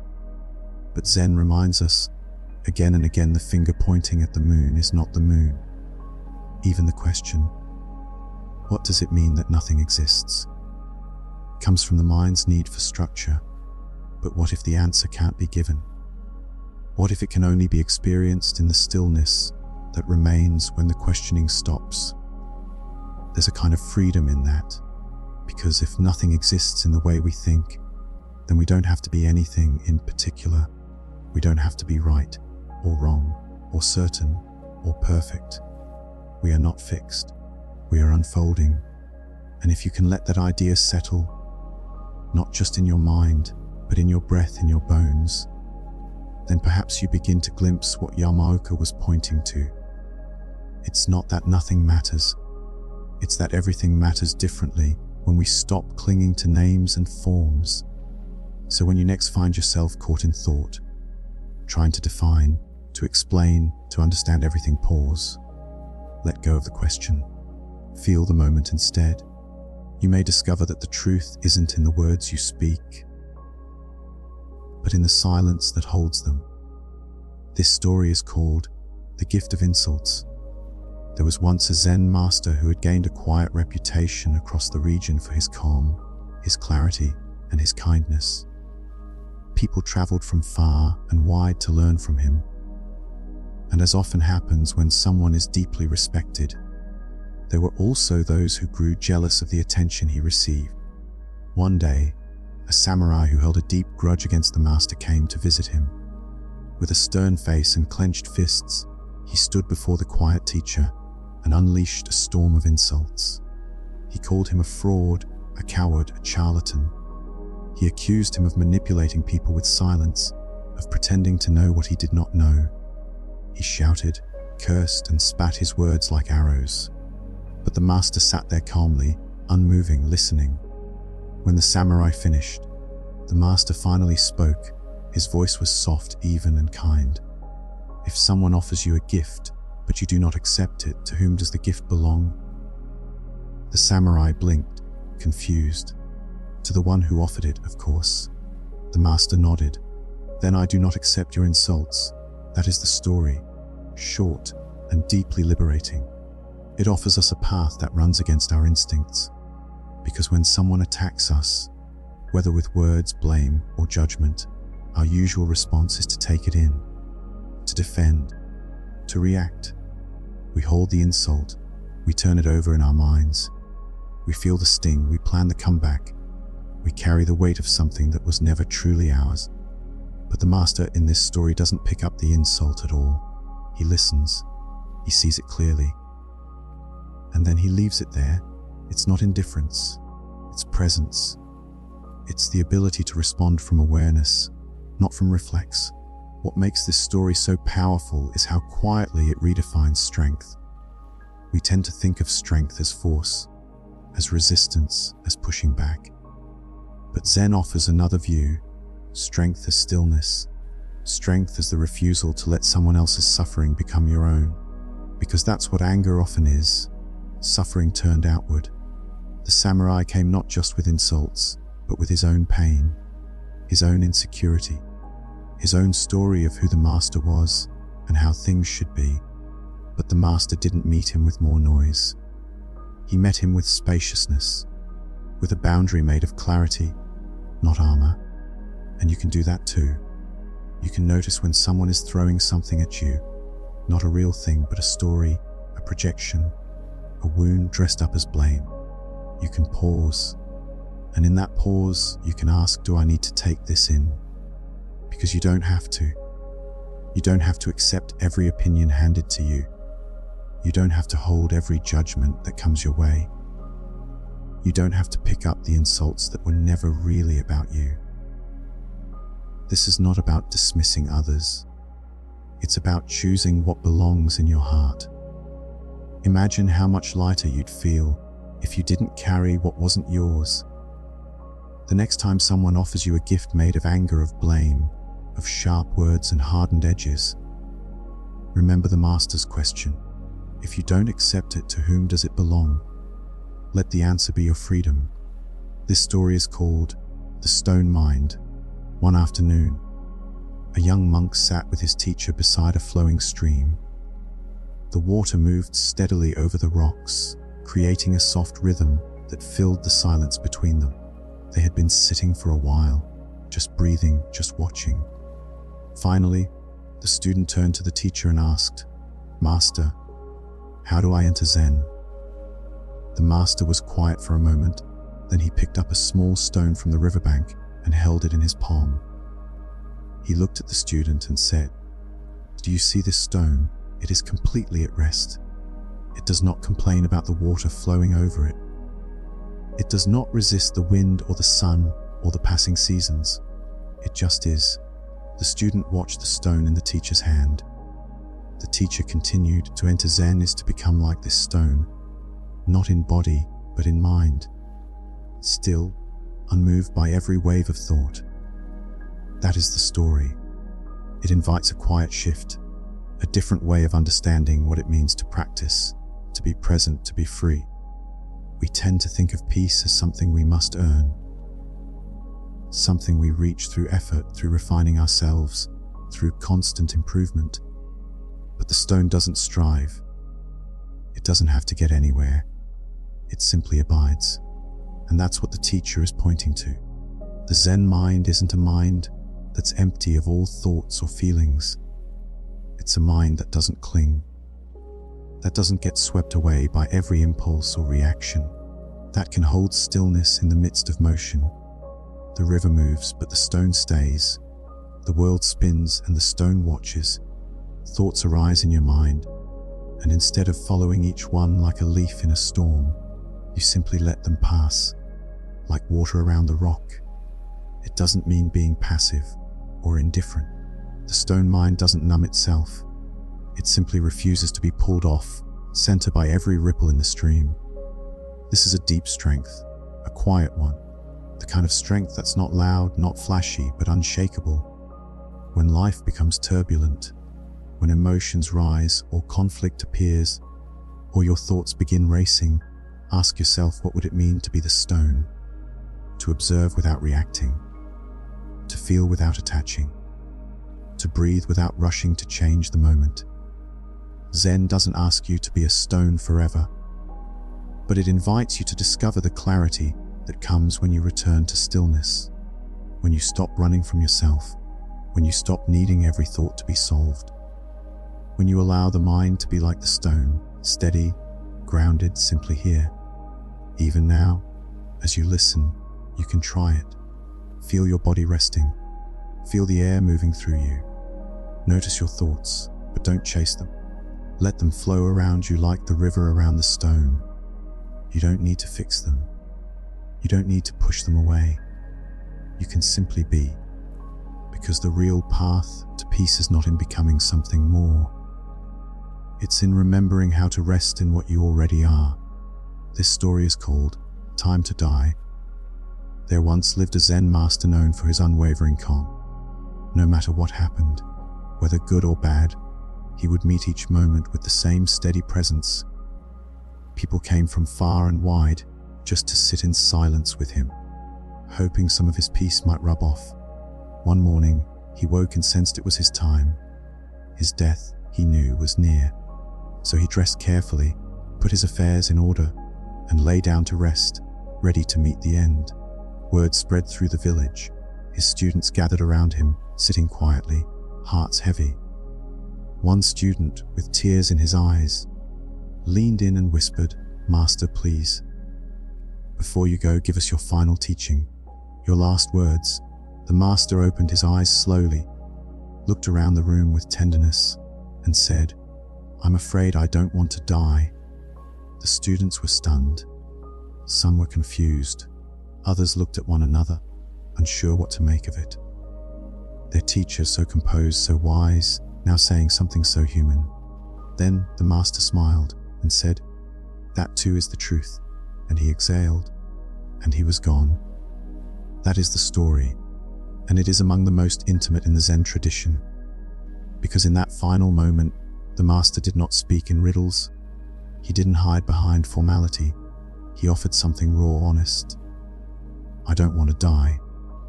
That sentence alone holds so much weight. It holds fear, vulnerability, resistance.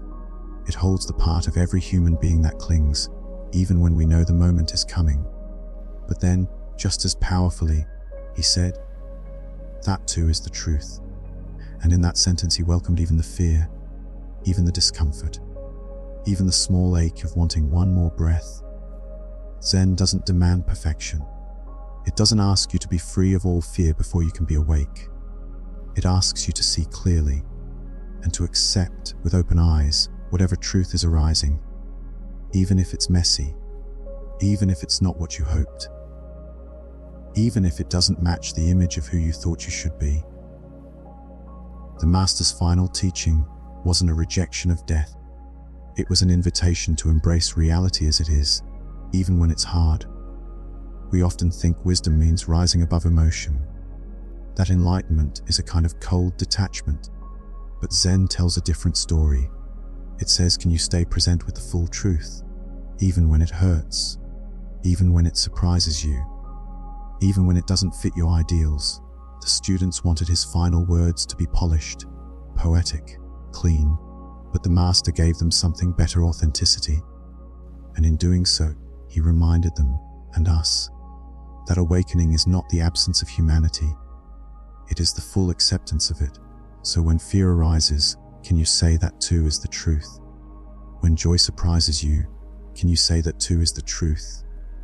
When grief washes over you, or laughter bursts out when you least expect it, can you meet each of these with honesty and say, yes, this too? because that is what the path is made of, not perfection, presence. And if we can welcome every part of this life, the doubt, the desire, the sorrow, the awe, then perhaps when our final breath arrives, we too will be able to meet it with clarity, not as something to conquer, but as something to witness, with eyes open and heart unguarded. This story is called Returning to the Source. A monk once asked his master, "Where do we go when we die?" The master replied, "We return to the source." The monk paused, then asked, "And what is the source?" The master smiled, saying, "The one who asks that question is the source. That is the story." And like many Zen responses, it doesn't hand you an answer. It hands you yourself. When the monk asked where we go, he was asking what happens next. After this life, after the body, after the breath is gone. It's a question that haunts many of us. Where do we go? But the master's answer turns the gaze inward. We return to the source. It's not a map, it's a pointer. Not toward a place, but toward essence. Toward the ground of being itself. Then, when the monk asks again, hoping for clarification, the master says something that echoes like a bell. The one who asked that question is the source. In that moment, the master is inviting the monk, and us, to turn from the concept to the consciousness, to stop searching for something out there and notice what's already aware, the presence that is asking, the stillness that is watching, the being that is always here. Zen doesn't chase after cosmic descriptions. It doesn't deal in dogma about the afterlife. It brings us back, again and again, to what's immediate, to what's undeniable, to the one who sees, who listens, who wonders. That's the source, not a location, not a destination, a presence, and you are not separate from it. We often imagine the source as something distant. We long to return home without realizing that we've never left. What changes is not our place in the universe, but our awareness of it. When the master says, "The one who asks is the source," he's not giving the monk something to hold. He's inviting him to let go of seeking, because the seeking itself covers the very stillness he's looking for. And this isn't just a philosophical idea. It's something you can feel right now. Beneath the thoughts, beneath the restlessness, beneath the movement of mind and mood, there is awareness. It doesn't come and go. It's not born, and it doesn't die. It's not affected by whether you're sad or joyful, lost or centered. It just is. That is the source. And the gift of this story is that it reminds us you don't need to go looking for it. The one hearing these words, that is the mystery. That is the silence. That is the spark. So when you feel distant, remember the master's words. Return to yourself.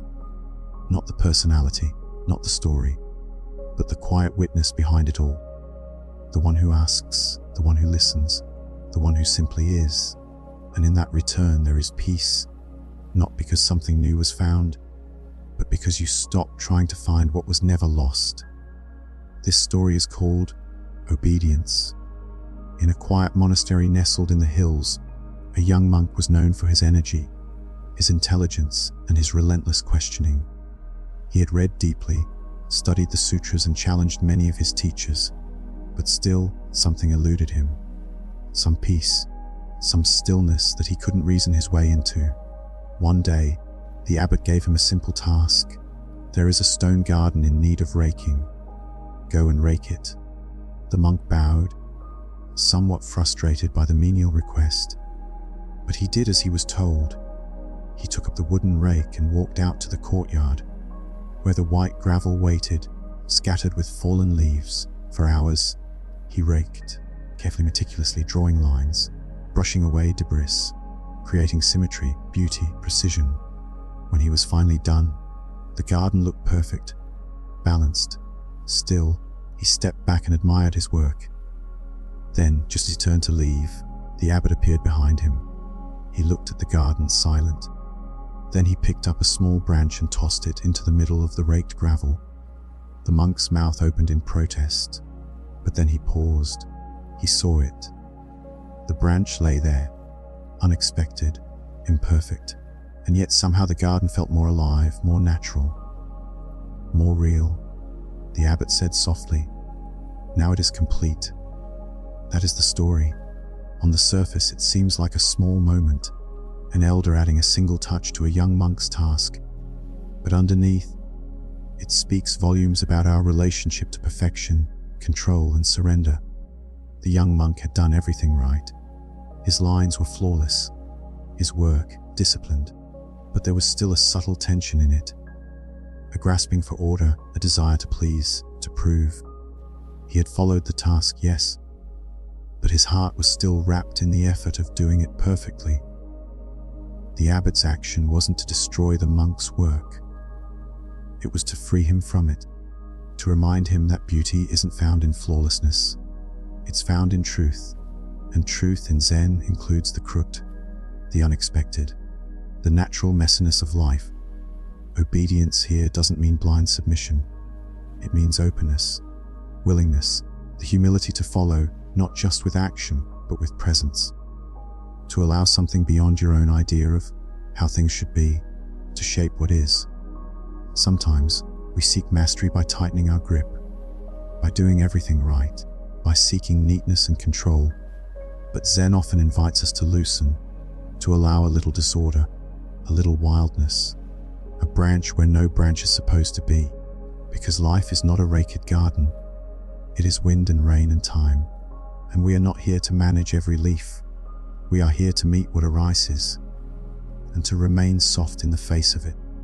So the next time you find yourself gripping too tightly, your schedule, your image, your sense of how things must look, remember the abbot and the branch.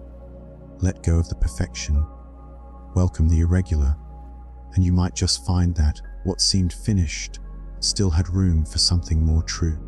This story is called The Gates Are Open. A long time ago in ancient China, a monk journeyed many miles to reach a temple known for its powerful teachings and disciplined practice.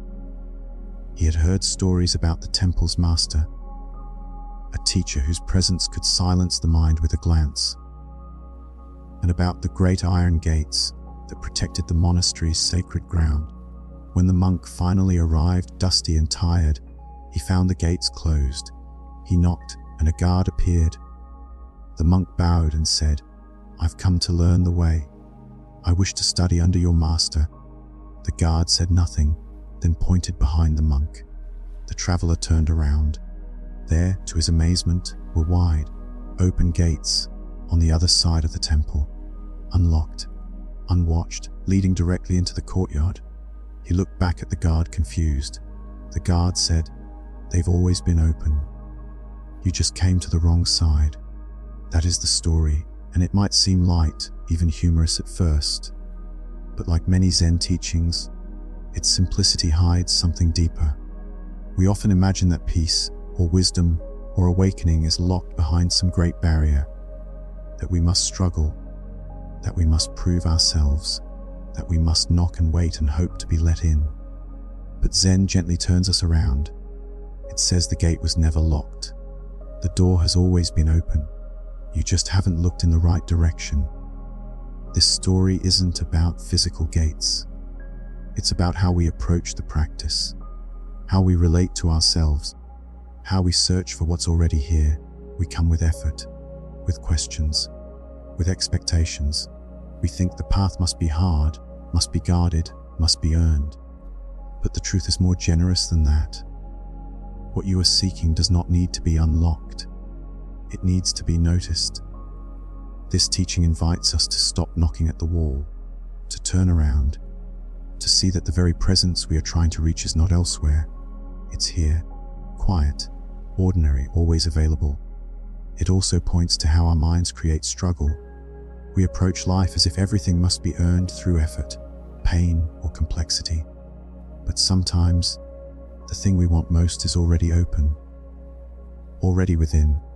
We just missed it because we were facing the wrong way. You might be doing this now, in your practice, in your relationships, in how you see yourself. You might think you're far, or blocked, or not ready. But what if the gate is open? What if the only thing in your way is the belief that there's something in your way?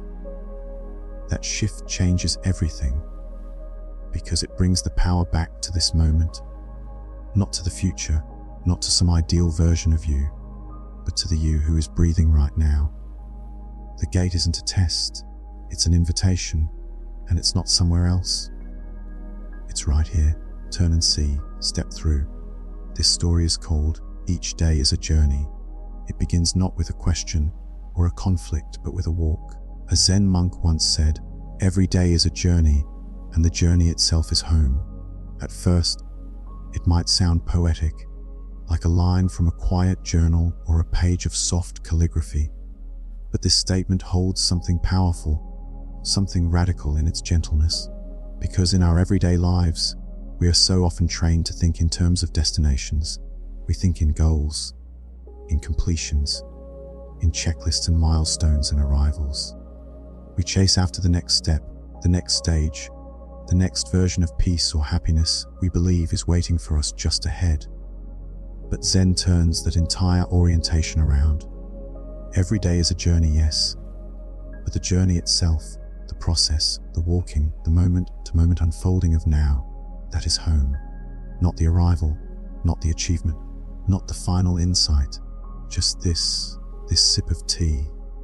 This breath. Zen invites us to stop postponing life, to stop waiting for the day when we'll finally feel like we've made it, and instead to see that the path itself, the living of each moment, is already complete in its own way.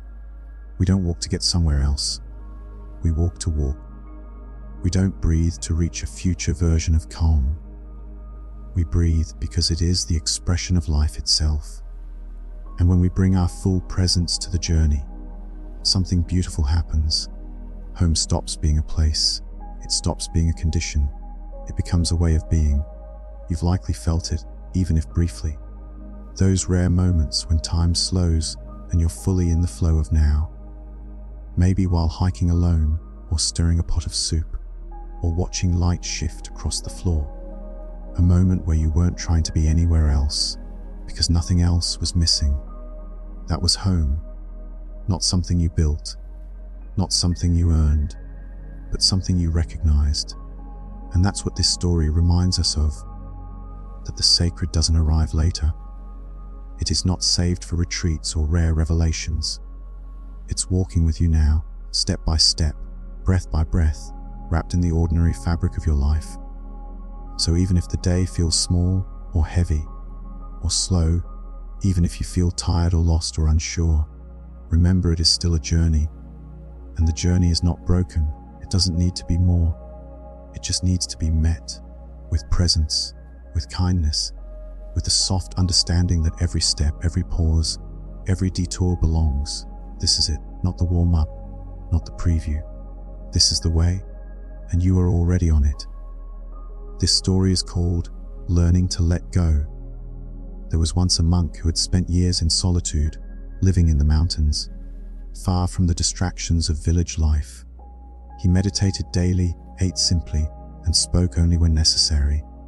He was deeply committed to the path of awakening, and many who met him said he radiated a deep, calm stillness. One day, he decided it was time to return to the world, to share what he had discovered. On his way down the mountain, he came to a river.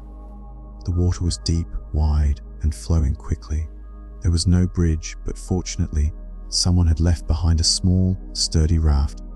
The monk used the raft to cross slowly, carefully, until he reached the far bank. When he arrived, he looked at the raft, grateful, and then he picked it up. He tied it to his back and continued walking. Hours passed. The raft, heavy and awkward, began to slow him down. It knocked against his legs, scraped at his shoulders, made it harder to walk. But he kept going, telling himself it had helped him once, so it must still be valuable. Eventually, another traveler came along and asked, "Why are you carrying that raft?" The monk paused. He looked back at it. Then finally he smiled, he set it down, and continued on, lighter, freer, present. That is the story. It's a parable that lives in many Zen circles, often told to new students and seasoned practitioners alike, because it holds a message we need to hear again and again. What got you here might not be what will carry you forward. We all build rafts in life, habits, beliefs, stories, roles, even spiritual practices, things that once helped us cross from difficulty to clarity, from confusion to insight, from pain to peace. And those tools matter. They serve a purpose. They help us survive. But at some point, we forget to set them down. We confuse the tool for the truth. We carry the raft long after the river is behind us. Sometimes the raft looks like a past identity, or a defense mechanism that once protected us, or a belief about how the world works, or even a method of meditation that no longer brings us closer to presence. And even though it weighs on us, even though it gets in the way, we hold on out of habit, out of fear, out of the idea that because it once worked, it always will. But Zen is a path of presence, not preservation, and presence requires us to stay honest, to keep asking, is this still serving me? Is this helping me open, or is it keeping me stuck? That's not a judgment, it's an invitation, because letting go isn't about rejection, it's about recognition. When the monk sets the raft down, he doesn't curse it, he honors it, but he also knows the journey ahead needs something else. His full attention, his full breath, his freedom to move. So ask yourself, what raft am I still carrying? What story, what fear, what fixed image of myself have I tied to my back? And is it time to let it rest? Not to deny its value, but to remember the path is not about clinging, it's about walking lightly and trusting that the next step can be taken without the old weight. This story is called No Water, No Moon. It was late in the evening when a nun named Chiono carried her bucket of water along a path behind the monastery. The night was quiet. The moon was full, and as she walked, she watched its reflection ripple in the water she had just drawn from the well. The image was beautiful, soft, luminous, floating inside the bucket as if the sky itself had come down to rest in her hands. Then suddenly the bamboo bucket broke. The water spilled out, and with it, the moon vanished. Chiono stood there, wet feet in the grass, staring into the darkness of the empty pail, and in that instant something opened inside her. She saw clearly, and she wrote, with the breaking of the bucket, no water, no moon. That is the story, and though it takes only a few seconds to tell, its meaning has echoed for centuries in Zen practice, because it describes what awakening feels like. Not as a lightning strike, not as fireworks, but as something quiet, something dissolving, something ordinary and mysterious all at once. For Chiono, the moon in the bucket had always been a reflection. Beautiful, yes, real in its own way, but not the moon itself. And when the bucket broke, when the conditions that held the illusion disappeared, she didn't just see the empty pail. She saw the deeper truth. The moon had never been inside. So much of our suffering comes from mistaking reflections for reality. We chase images of happiness, of self, of control, of permanence. We look into the surface of things, our thoughts, our roles, our stories, and believe what we see is what we are. But Zen asks, what happens when the container breaks? What happens when the water spills and the reflection disappears? What's left? That's the question Chiono answered in her silence. No water, no moon, and yet there was peace. Not because something was gained, but because something fell away. And that's often how clarity comes. Not with more ideas, but with fewer illusions. Not through addition, but through subtraction. Not by becoming more, but by becoming clear. This story is also a reminder that awakening doesn't require special conditions. It doesn't only happen in temples, or on mountains, or after decades of sitting in stillness. Sometimes it comes when a bucket breaks, when the thing you were holding onto falls apart, when what you thought you needed disappears, and in the stillness that follows, you don't find nothing. You find presence, pure, undivided, luminous presence, So if something has recently broken in your life, an expectation, a belief, a role, a certainty, don't rush to fix it. Pause. Feel what's underneath the spill. You might find that what seemed like loss is actually a door, and behind that door is a sky without edges, and a moon that was never gone. This story is called Carrying the Girl. Two monks were traveling together along a muddy road. A heavy rain had just fallen, and the path was slick, thick with puddles and uneven ground. As they walked, they came upon a young woman standing at the edge of the road. She wore a silk kimono, elegant and bright, completely unsuited for the messy path ahead. She looked worried, unsure how to cross without ruining her clothes. Without a word, the older monk walked over, lifted her in his arms, and carried her across the mud. He set her down gently on the other side. She bowed in thanks, and the two monks continued walking. For the rest of the day, they said nothing. But hours later, the younger monk finally burst out, "How could you carry her?" We monks are not supposed to touch women. The older monk paused, looked at his companion, and replied calmly, "I set her down hours ago. Why are you still carrying her?" That is the story, and it reveals something essential, not just about the mind, but about the weight we hold long after an event is over. The older monk responded in the moment. He saw a need. He helped with no attachment, no inner conflict. He let the action arise and just as easily let it go. But the younger monk, though outwardly following the rules, carried judgment and confusion long after the moment had passed. His mind clung to the act, turning it over, analyzing it, building a story about right and wrong. This is the difference Zen points to again and again. It's not what happens, it's how we hold it. Life is full of muddy crossings. We make decisions, we help, we hesitate, we act or don't act. But the suffering comes not from the crossing, it comes from what we carry after. The guilt, the questioning, the silent commentary. Zen asks this: can you respond fully and mindfully, and then release? Can you meet the moment, and then move on? The older monk teaches with his presence. He trusts his action, and he doesn't cling to the aftermath. He's free because he lets things pass through him, instead of gripping them like proof of something. We do this all the time, don't we? We replay conversations, we rehearse arguments, we second-guess choices made days, weeks, even years ago. We carry what's already gone, and it gets heavy. It colors how we see the present. But what if you could set it down? What if you could pause, take a breath, and say that moment is over? I responded the best I could. I saw what I saw, I did what I did. And now I walk on. Not because it didn't matter, but because clinging to it doesn't serve you now. There's great compassion in this teaching.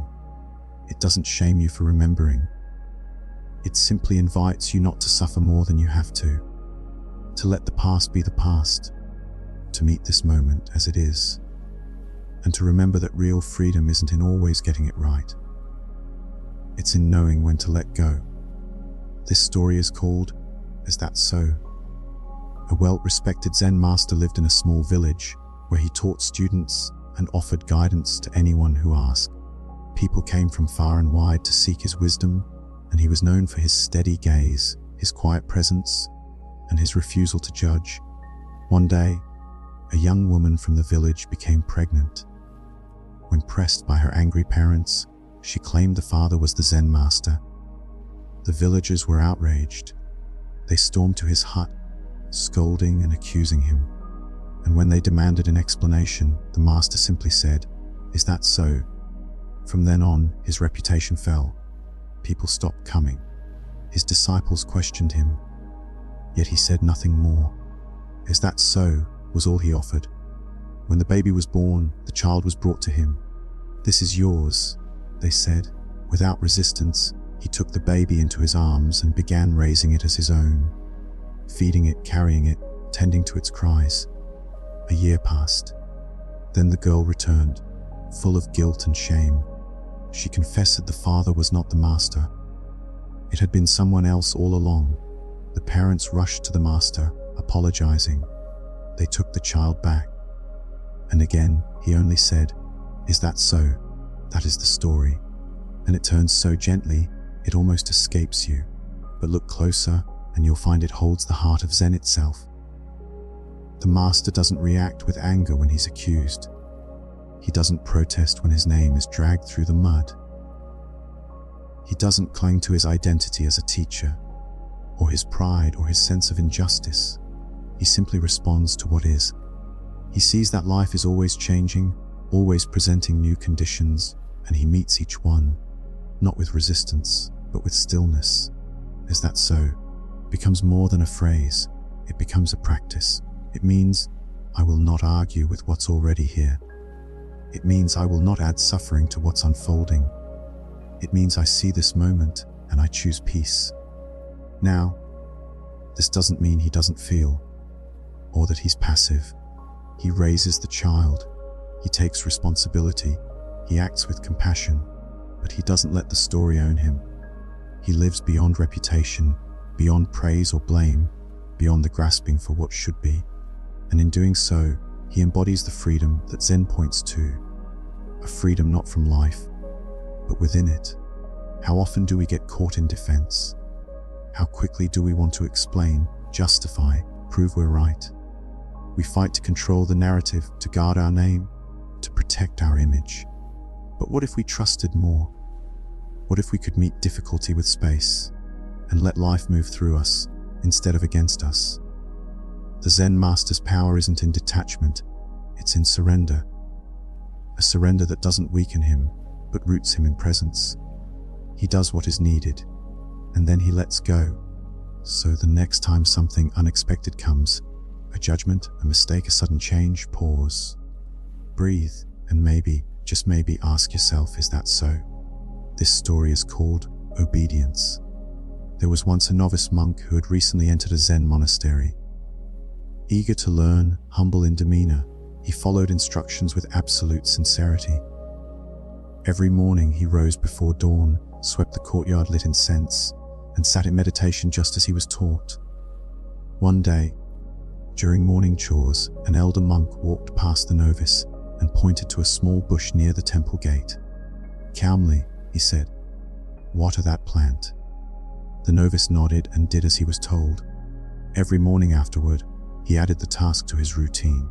He filled a small pail from the well and walked carefully to the bush, pouring the water slowly into the soil. He did this every day, rain or shine. Years passed. The elder monk who had given the instruction passed away. But the novice, now grown into a senior, continued the ritual, faithfully watering that same bush every morning. One day a visitor arrived, watching curiously. "That plant," the guest said, "has been dead for some time. Why are you still watering it?" The monk paused. He looked at the dried twigs, the barren earth, and then, with a smile, he said, "Because I was told to." That is the story. And like many Zen tales, it isn't about the surface. It's not mocking obedience or making fun of tradition. It's not even about the plant. It's about how easily we turn instructions into rituals, and rituals into habits, and how those habits can lose their meaning when we stop questioning them. Zen, at its core, is not about blind obedience. It's about awareness, direct seeing, meeting each moment with fresh eyes and a clear heart. But often, we carry out teachings like tasks, repeating forms long after the need has passed. We become attached to the action, instead of attuned to the intention behind it. The monk watered the plant out of loyalty, out of respect, perhaps even out of fear of doing something wrong. But he never stopped to ask, is this still alive? And we do this too. We cling to routines, relationships, responsibilities that once made sense, but no longer do. We follow rules not because they help, but because they're familiar.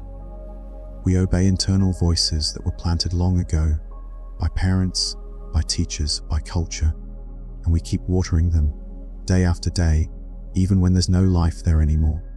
Zen asks, what are you still watering? What belief? What pattern? What duty that no longer serves truth? And can you look again, not with judgment, but with clarity? Sometimes, stopping the ritual is not disrespect, it's awakening. It's honoring the original teaching by asking what is needed now. Because true practice isn't rigid, it's alive. It listens, it changes. And when we practice like that, we stop mistaking obedience for wisdom. We move from habit to presence. So the next time you find yourself repeating something, an action, a thought, a rule, pause. Ask yourself, is there still life here? And if not, maybe it's time to set down the pail and walk on. This story is called Empty Your Cup. A young man once visited a renowned Zen master, eager to learn. He had read books, studied philosophy, and even practiced meditation on his own. Full of enthusiasm, he began talking as soon as they sat down, sharing ideas, quoting teachers, listing what he knew and what he hoped to achieve. The master listened quietly. Then, after a moment, he picked up a teapot and began to pour tea into the young man's cup. He poured slowly. The cup filled, and then it overflowed. Tea spilled onto the table, dripping onto the floor. Still, the master poured. The young man, confused, exclaimed, "Stop, the cup is full. It can't hold any more." The master set the pot down and looked at him. "Exactly," he said. "You are like this cup, so full of your own ideas that nothing more can enter. Before I can teach you, you must first empty your cup." That is the story. And it points to something we all face, whether we know it or not. Because we all carry full cups, full of what we think we know, full of opinions, expectations, assumptions, full of stories we tell ourselves about the world, about others, about who we are. And often, when life tries to offer us something new, an insight, a lesson, a change, we can't receive it. Not because we're too full, too occupied, too certain. Zen practice begins with humility, not false modesty, but a deep willingness to say, "Maybe I don't know," to look at experience with beginner's mind, with curiosity instead of conclusion. Emptying your cup doesn't mean rejecting what you've learned. It doesn't mean erasing your experience. It means loosening your grip on it, making space for the present moment to show you something different. Because if your cup is always full, how can anything new enter? We've all met someone who listens only to reply, who nods but doesn't hear, who answers before the question is fully asked. That's a full cup. But when someone listens with openness, with stillness, with real attention, you feel it. There's space there, space for truth to unfold. And that's the invitation, to practice not just awareness but receptivity, to soften the armor of certainty, to approach each moment, not with, "I know," but with, "Let me see." That's where transformation begins, not in adding more information, but in removing what blocks insight. So the next time you feel resistant, the next time you catch yourself rehearsing what you already believe, pause, breathe, and ask, gently, "Is my cup too full? And if it is, let it empty, even just a little, enough to welcome what this moment might pour in, enough to allow silence to speak, enough to see with fresh eyes what you thought you had already seen." Because wisdom, like tea, only flows where there is room. This story is called The Sound of One Hand. A young student approached his master with a question that had troubled him for days. "Master," he asked, "what is the sound of one hand clapping?" The master looked at him, then simply said, "Listen." That was it. No answer, just an invitation. The student returned to his meditation, but the question burned inside him. What could it mean? He imagined hands striking the air, imagined wind, imagined silence. He clapped one hand against his leg. He listened for echoes in the room. Nothing satisfied him. He returned to the master again and again, asking for hints, searching for resolution. Each time the master would say, "Listen." Months passed, and slowly something began to shift. The question stopped being something to solve. It became something to enter. And one day, while walking alone through the woods, hearing only the breeze moving through trees, the distant cry of a bird, the creak of his footsteps. He stopped.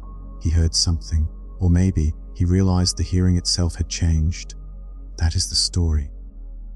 And it introduces us to the realm of the cone.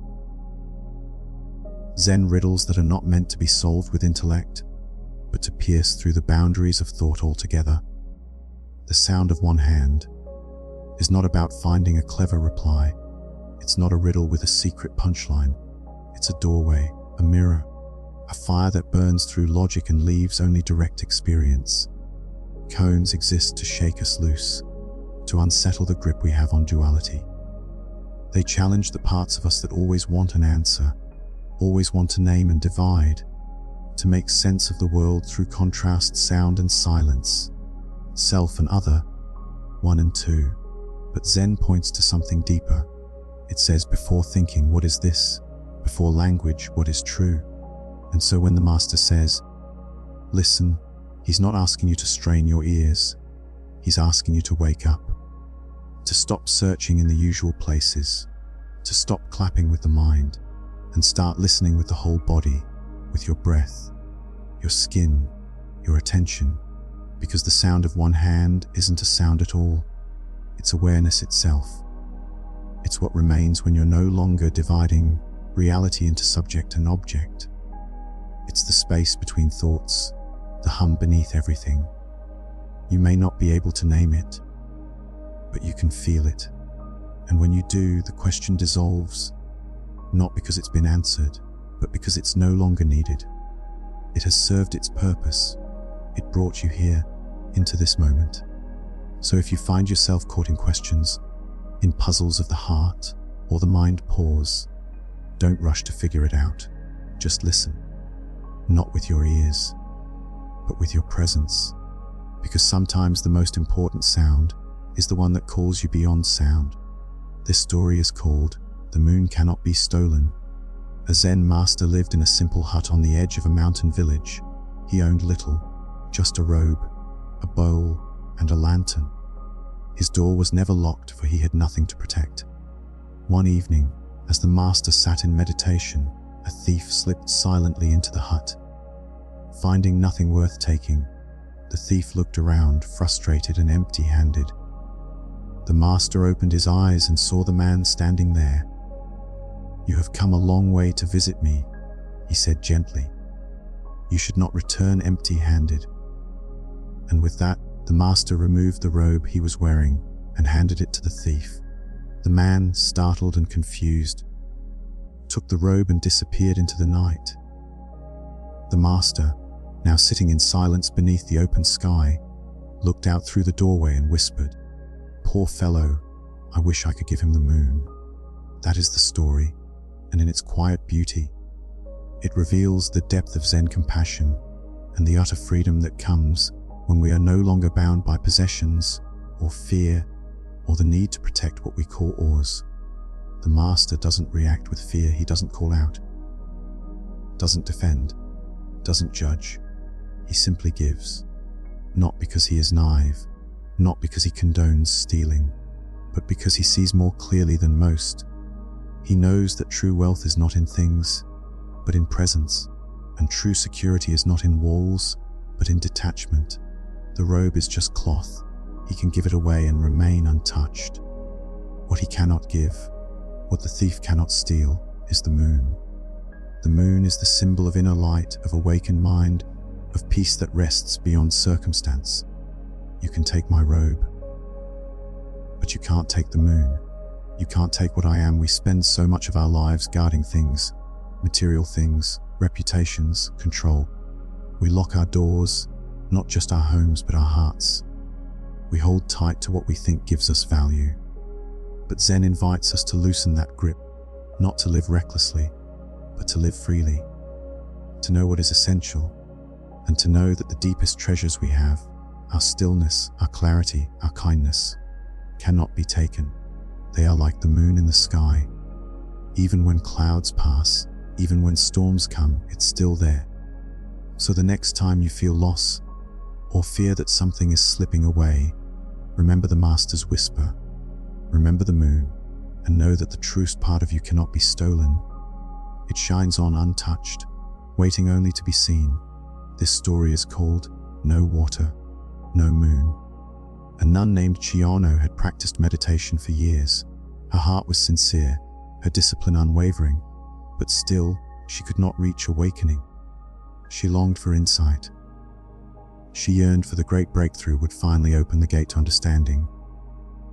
One night, she was carrying an old bucket of water back from the well. As she walked beneath the moonlight, the wooden bucket, cracked and worn, suddenly broke. The bottom fell out, and the water spilled onto the earth. At that very instant, she looked down and saw the moon reflected in the puddle vanish, and something within her opened. She wrote later, "In this way, and that I tried to save the old pail. Because the bottom fell out, no more water, no more moon in the water, emptiness in my hand." That was her awakening, and this is the story. The moon in the water is not the moon. It's only a reflection, a mirror, a suggestion of something greater, and yet we often grasp at it as if it were real, as if what we see, what we believe, what we think is the whole truth. We protect the pail. We fear its breaking. We try to preserve the form, to hold on to the vessel that gives us comfort or identity. We think, if I lose this job, this role, this relationship, this belief, I'll be lost. I'll be nothing. But Zen whispers, maybe that's not a loss. Maybe that's the moment of seeing clearly. When the bottom falls out, we see what's been there all along. Not the reflection, but the source. Not the form, but the formless. Not the moon in the water, but the moon in the sky. Chiyono's pail had to break. Her efforts had to fall away. Only then could she awaken, not by force, not by strategy, but by release. This is the paradox. We chase awakening with effort, with striving, with ideas of what it should look like. But the gate opens when effort ceases, when clinging ends, when there is nothing left to hold, no water, no moon. Just emptiness, but not a bleak or hollow emptiness, a spacious one, full of presence, full of quiet, full of light. Sometimes in life, things fall apart. The bottom drops out. The container we relied on no longer holds. It can feel like failure, but it may be grace. Because when the pail breaks, what remains is direct, immediate, free. So if something is breaking in your life, don't rush to fix it. Don't be so quick to gather the pieces. Look and ask, what truth is being revealed here? Maybe what you thought you needed was only a reflection. Maybe the moon was waiting all along, beyond the water's surface, just waiting for you to look up. This story is called Learning to Let Go. There was once a Zen monk who approached his master and said, "I have come to learn. I have studied the scriptures. I have practiced daily. But still I struggle. I feel burdened, confused, pulled in many directions. What should I do?" The master did not reply. Instead, he gestured for the monk to follow him. They walked in silence until they reached a river. There, the master picked up a large, heavy stone. He handed it to the monk and said, "Carry this." The monk took it, confused but obedient. They continued to walk, uphill, through trees over uneven ground. The stone grew heavier with every step. The monk's shoulders ached, his breath shortened. Finally he stopped and said, "Master, I can go no further. This burden is too great." The master looked at him calmly and said, "Then why not let it go?" And just like that, the monk understood. That is the story. Simple and quietly profound. Because in life we carry stones, they don't always look like stones. Sometimes they're worries, regrets, stories we tell ourselves about who we should be. Sometimes they're grudges, expectations, guilt. We carry them because we think we must. We think they define us, or we believe they're part of the path. But Zen asks, must you carry that? Not as a judgment, not to shame you, but as an invitation to pause and examine what you've picked up along the way. Because some burdens were never yours.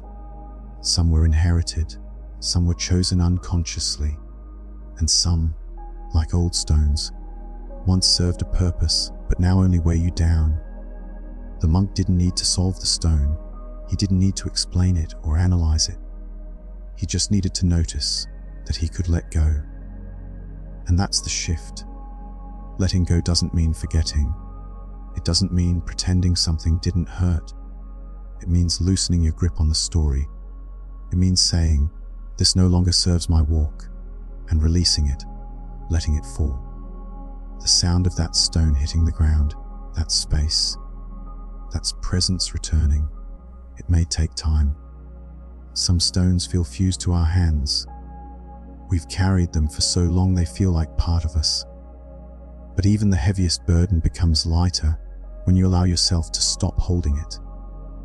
So today, take a quiet moment. Ask yourself gently, what have I been carrying? And does it still serve me? And if not, can I let it go? Even just a little? Because in that act, however small, something powerful happens. You remember the journey was never about the weight. It was always about walking with clarity. And every step taken without burden is a step towards stillness. This story is called Is That So? There once lived a respected Zen master in a quiet village. His days were spent teaching, meditating, and tending to his garden. He was known for his gentle spirit and quiet wisdom. One day, a young woman in the village became pregnant. When pressed by her angry parents to name the father, she said it was the Zen master. Furious, the family went to him, scolding and accusing. And do you know what the master said? He looked at them calmly and simply said, "Is that so?" When the baby was born, they brought it to him. "You caused this," they told him.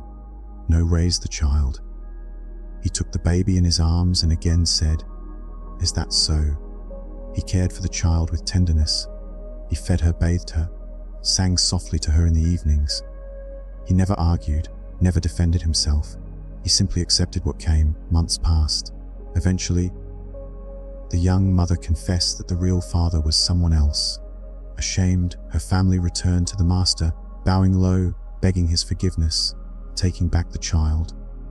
And again, the master said, "Is that so?" That's the story. Just 3 words, yet a whole world within them. What does it mean to meet life with, "Is that so?" Not with sarcasm, not with apathy, but with grounded openness. With the steadiness that does not resist what comes, nor cling to what passes. The master doesn't react. He doesn't argue for his innocence. He doesn't rage or retreat. He receives what arrives, he releases what departs, and he remains at peace in both. This is not weakness. It is profound strength. It's the strength of not being pulled by praise or blame, not swayed by approval or shame. It's the stillness that holds steady even when the winds of life howl loud. How often do we meet life in the opposite way, defending ourselves, explaining, fixing, proving, struggling to control how we are seen or what others believe? But Zen reminds us the truth speaks for itself, and what others believe may not be in our hands. What matters is how we carry our hearts through it all. Is that so? Is not about denying reality. It's about seeing it clearly, responding, not reacting. Staying with presence instead of panic. So the next time someone blames you unfairly or credits you with something you didn't do, pause. Breathe, and before rushing to fix or fight, try a whisper of that wisdom. Is that so? Let it hold the moment. Let it open the space where peace can enter. Because in that space, stillness speaks. And sometimes saying less says everything. This story is called The Sound of One Hand. A young monk, full of ambition and questions, came to his Zen teacher one morning. With a deep bow, he said, "Master, I have studied the texts. I have sat in meditation. I have listened to the words of many teachers, but I still feel something eludes me. Please, give me a cone to work with." The master nodded slowly, then said, "Very well. Listen carefully. What is the sound of one hand clapping?" The monk paused, confused, puzzled. He opened his mouth, then closed it again. The sound of one hand clapping, he echoed. The master only smiled, and that was the cone. That was the story. A riddle with no answer. Or perhaps a riddle that answers only when you stop looking for one. Cones like this are central in Zen practice, not as puzzles to solve, but as doorways to understanding beyond words. They interrupt the logic. They short-circuit the thinking mind. They bring us to the edge of what we can reason, and then invite us to step off that edge. The sound of one hand is not meant to be understood the way we understand a math problem or a riddle in a book. It's meant to be experienced, felt, lived. It's a mirror that reflects your state of mind. When you first hear it, the mind races. It tries to calculate, to compare, to deduce, but all of that effort leads only to frustration, because Zen is not about cleverness, it's about clarity, stillness, presence. So the cone waits, and you return to it again and again, until the question itself begins to fall away, and what remains is not an answer but awareness. The sound of one hand is the sound of your mind letting go, the sound of attention without grasping, the sound of silence that listens back. In modern life, we often seek answers, solutions, fixes. We're taught to be productive, efficient, to always be solving something. But there is deep medicine in the unsolvable. There is a quiet truth that doesn't close, it opens. And in that openness, something shifts. We stop trying to conquer the moment and begin to meet it. So if there's a question in your life you can't resolve, perhaps it's not there to be solved. Perhaps it's there to wake you, to soften the mind, to lead you not to an answer but to the sound beneath the question. And there, just there, stillness waits. This story is called The Empty Cup. A university professor, well versed in philosophy and literature, came to visit a Zen master, eager to discuss Zen.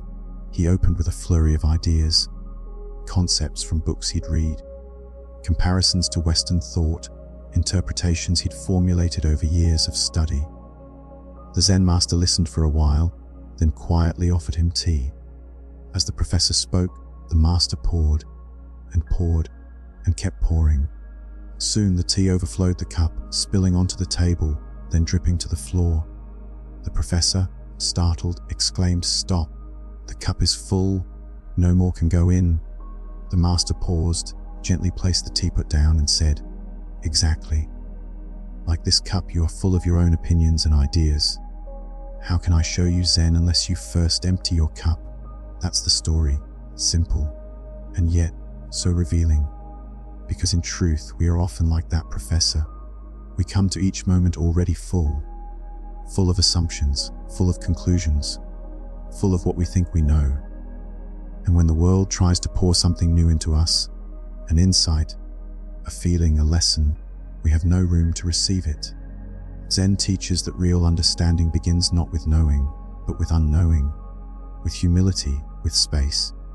To empty the cup is not to erase who you are.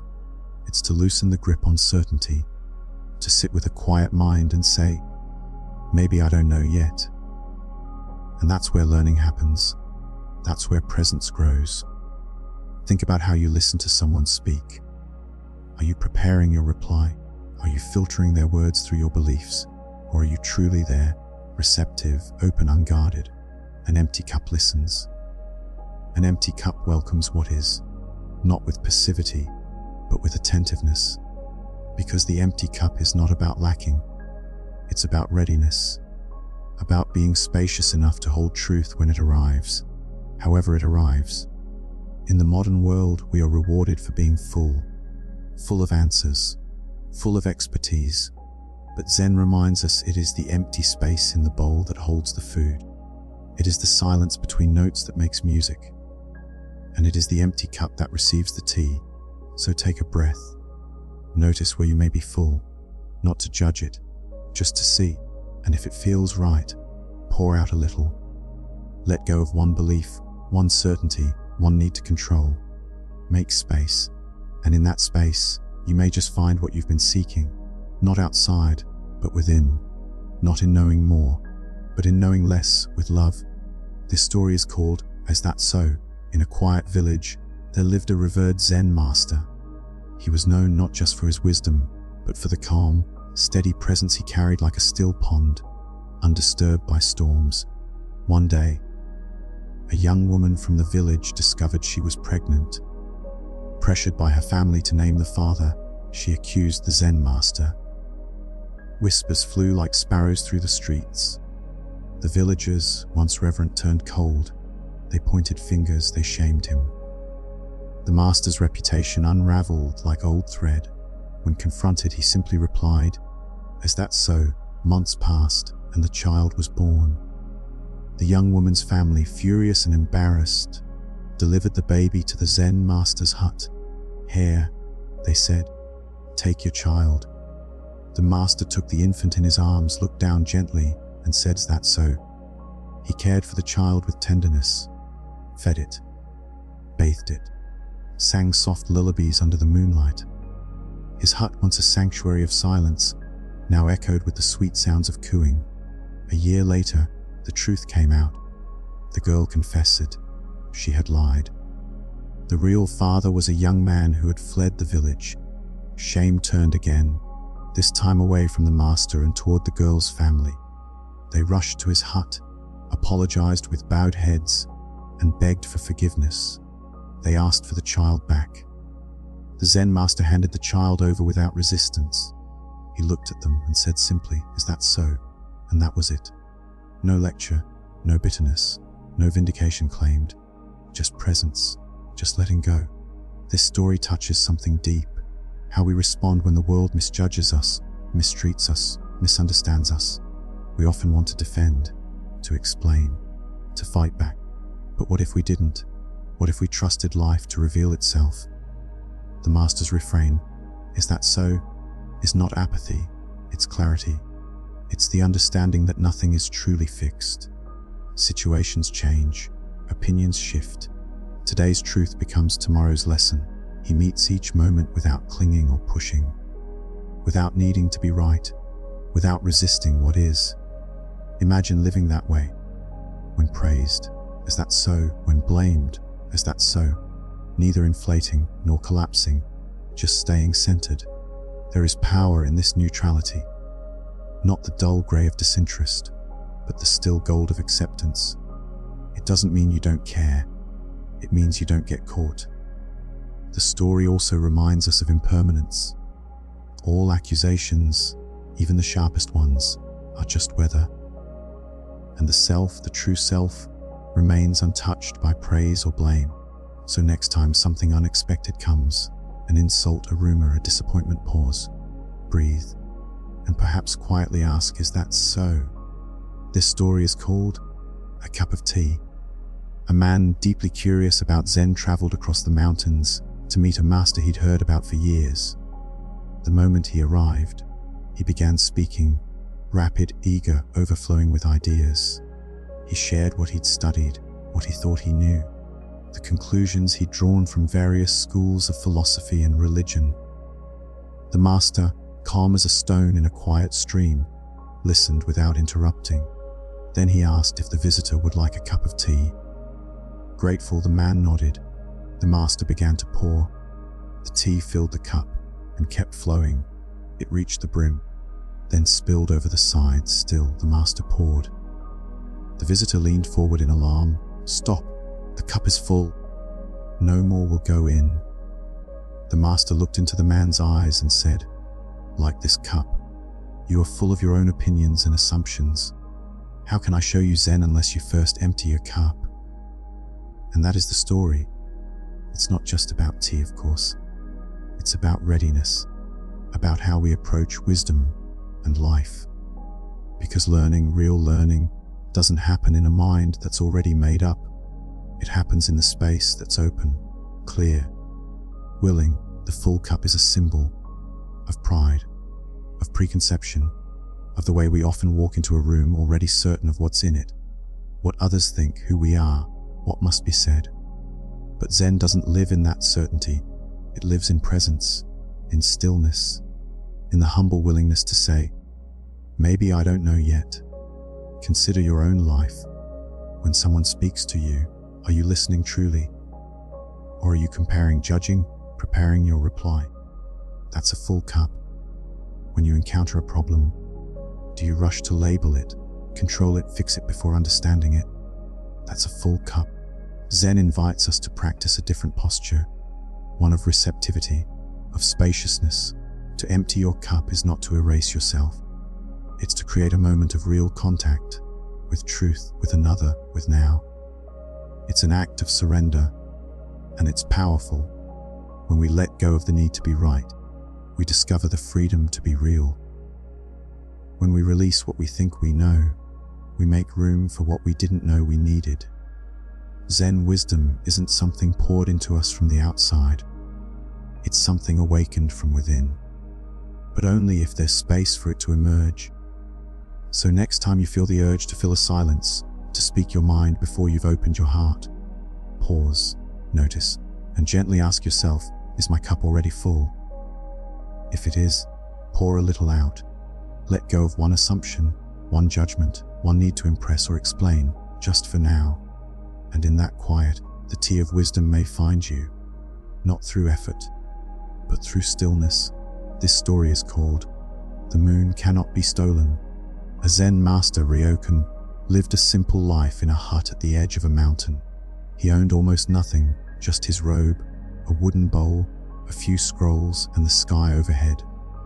One evening, a thief crept into the hut, hoping to steal something of value. But when he searched, he found the space empty, nothing to take.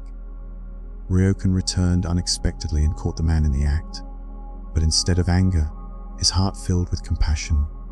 "You've come so far to visit me," Ryokan said gently. "You shouldn't leave empty-handed." And so, he took off his robe and offered it to the thief. Embarrassed, confused, the man accepted it and disappeared into the night.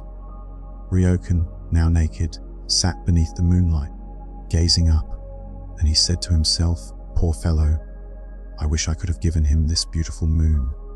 There is no condemnation in Ryokan's response, no fear, no defense, no judgment, only generosity. That is the heart of this story. We often grasp so tightly, clinging to possessions, to opinions, to the illusion of security. But in that clinging, we close ourselves off. We forget the deeper wealth, the moonlight of stillness and awareness that cannot be taken, cannot be lost. Ryokan understood this. He didn't try to teach the thief a lesson through punishment. He offered presence, grace, an open hand, and perhaps in doing so, he planted a seed of awakening in that man's heart, something far more valuable than any item the hut could have held. Zen invites us to ask, what do we truly own? Not our things, they can break, vanish, be stolen. Not our titles, they shift like clouds. Not even our beliefs, they evolve, expand, dissolve with time. But there is something no one can take. The moon above us, the stillness within us, the capacity to meet life with clarity, even in discomfort. Ryokan's robe was just fabric. He could let it go. But the moon, that luminous presence, silent and eternal, that was his true gift. And it's ours too. When we release the illusion of control, we rediscover peace. When we let go of being right, being guarded, being owed, we begin to live generously, not just with objects, with attention, with forgiveness, with beauty. So, when life confronts you with loss, or someone tries to take what you thought you needed, pause, breathe, and remember the moon. No one can steal what is already shared by all. No one can rob you of what shines from within. There is a peace, a presence that outlives every grasping hand. Sit with it. Look up, let it soften your heart, and in that silence, perhaps you too will feel like saying, "I wish I could have given them the moon." This story is called Learning to Listen. Once, a young student visited a respected Zen master seeking knowledge. The master welcomed him with quiet warmth and offered tea. As the student began to speak, he quickly filled the room with stories of his studies, the teachers he'd followed, and the philosophies he had already absorbed.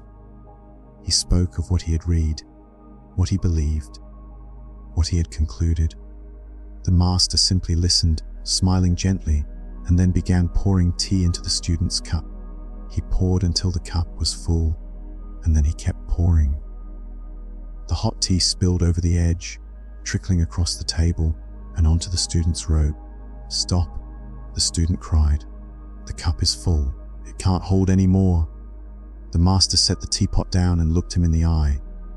"Like this cup," he said calmly. "You are full of your own opinions and assumptions.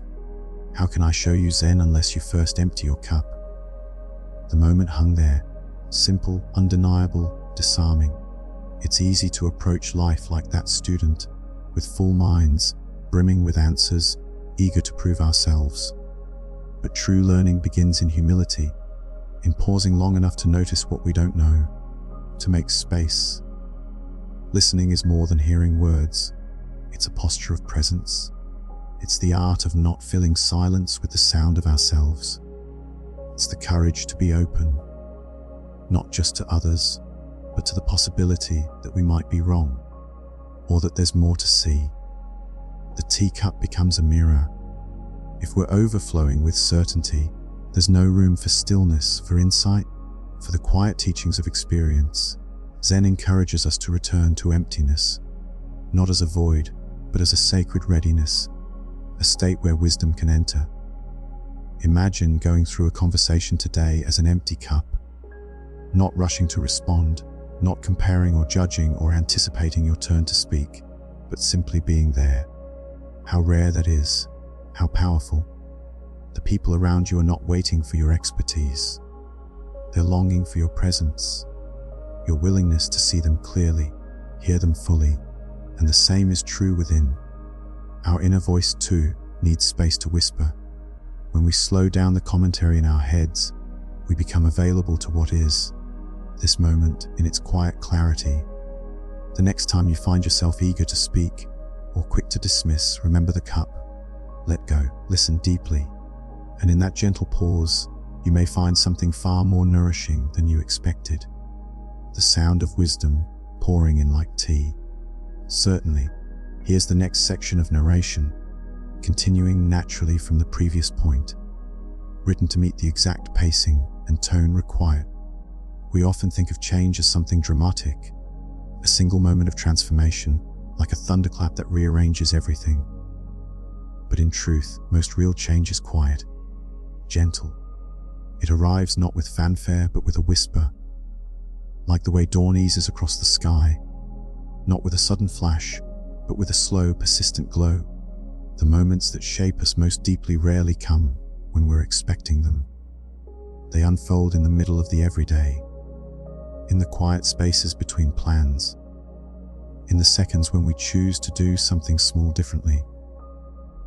Maybe it's the moment you pause before reacting, the breath you take before responding in frustration, that instant where you decide to stay to listen, to be kind, when walking away might have been easier. These tiny pivots add up. They don't announce themselves as life-changing, but over time they are. It's easy to overlook these subtle shifts. Our minds are trained to look for the big picture, the headline, the climax, the resolution. But transformation happens in nuance, in repetition. In those ordinary seconds we choose intention over impulse. You might not see it right away. That's okay. Like seeds under soil, your quiet efforts are working in darkness before they ever break the surface. It takes faith to keep tending to them without immediate reward, but trust this growth is happening. That moment when you notice you're thinking differently, when what used to trigger you just doesn't, when your reaction softens and you feel a gentler voice inside saying, "It's okay." That's the light reaching you. Change is not always about doing more. Sometimes it's about doing less, but doing it with full presence. It's less about striving and more about allowing, letting go of the need to control outcomes, learning to stay open, to keep returning to your values even when it's hard. That's strength. And strength, when you really look at it, often looks like softness, like patience, like staying in the discomfort instead of running from it. like choosing love over pride again and again. You don't need to wait for a perfect day or a grand revelation to begin again. You begin right here with what you have, with who you are. You begin now, because every moment is an entry point, a doorway, a small, sacred chance to rewrite a line in the story of who you are becoming. You don't have to rush. You don't have to prove. You simply have to be willing. And if you are, even just a little, that's enough. The quiet kind of enough that moves mountains over time. There's something quietly profound about the way we come to know ourselves.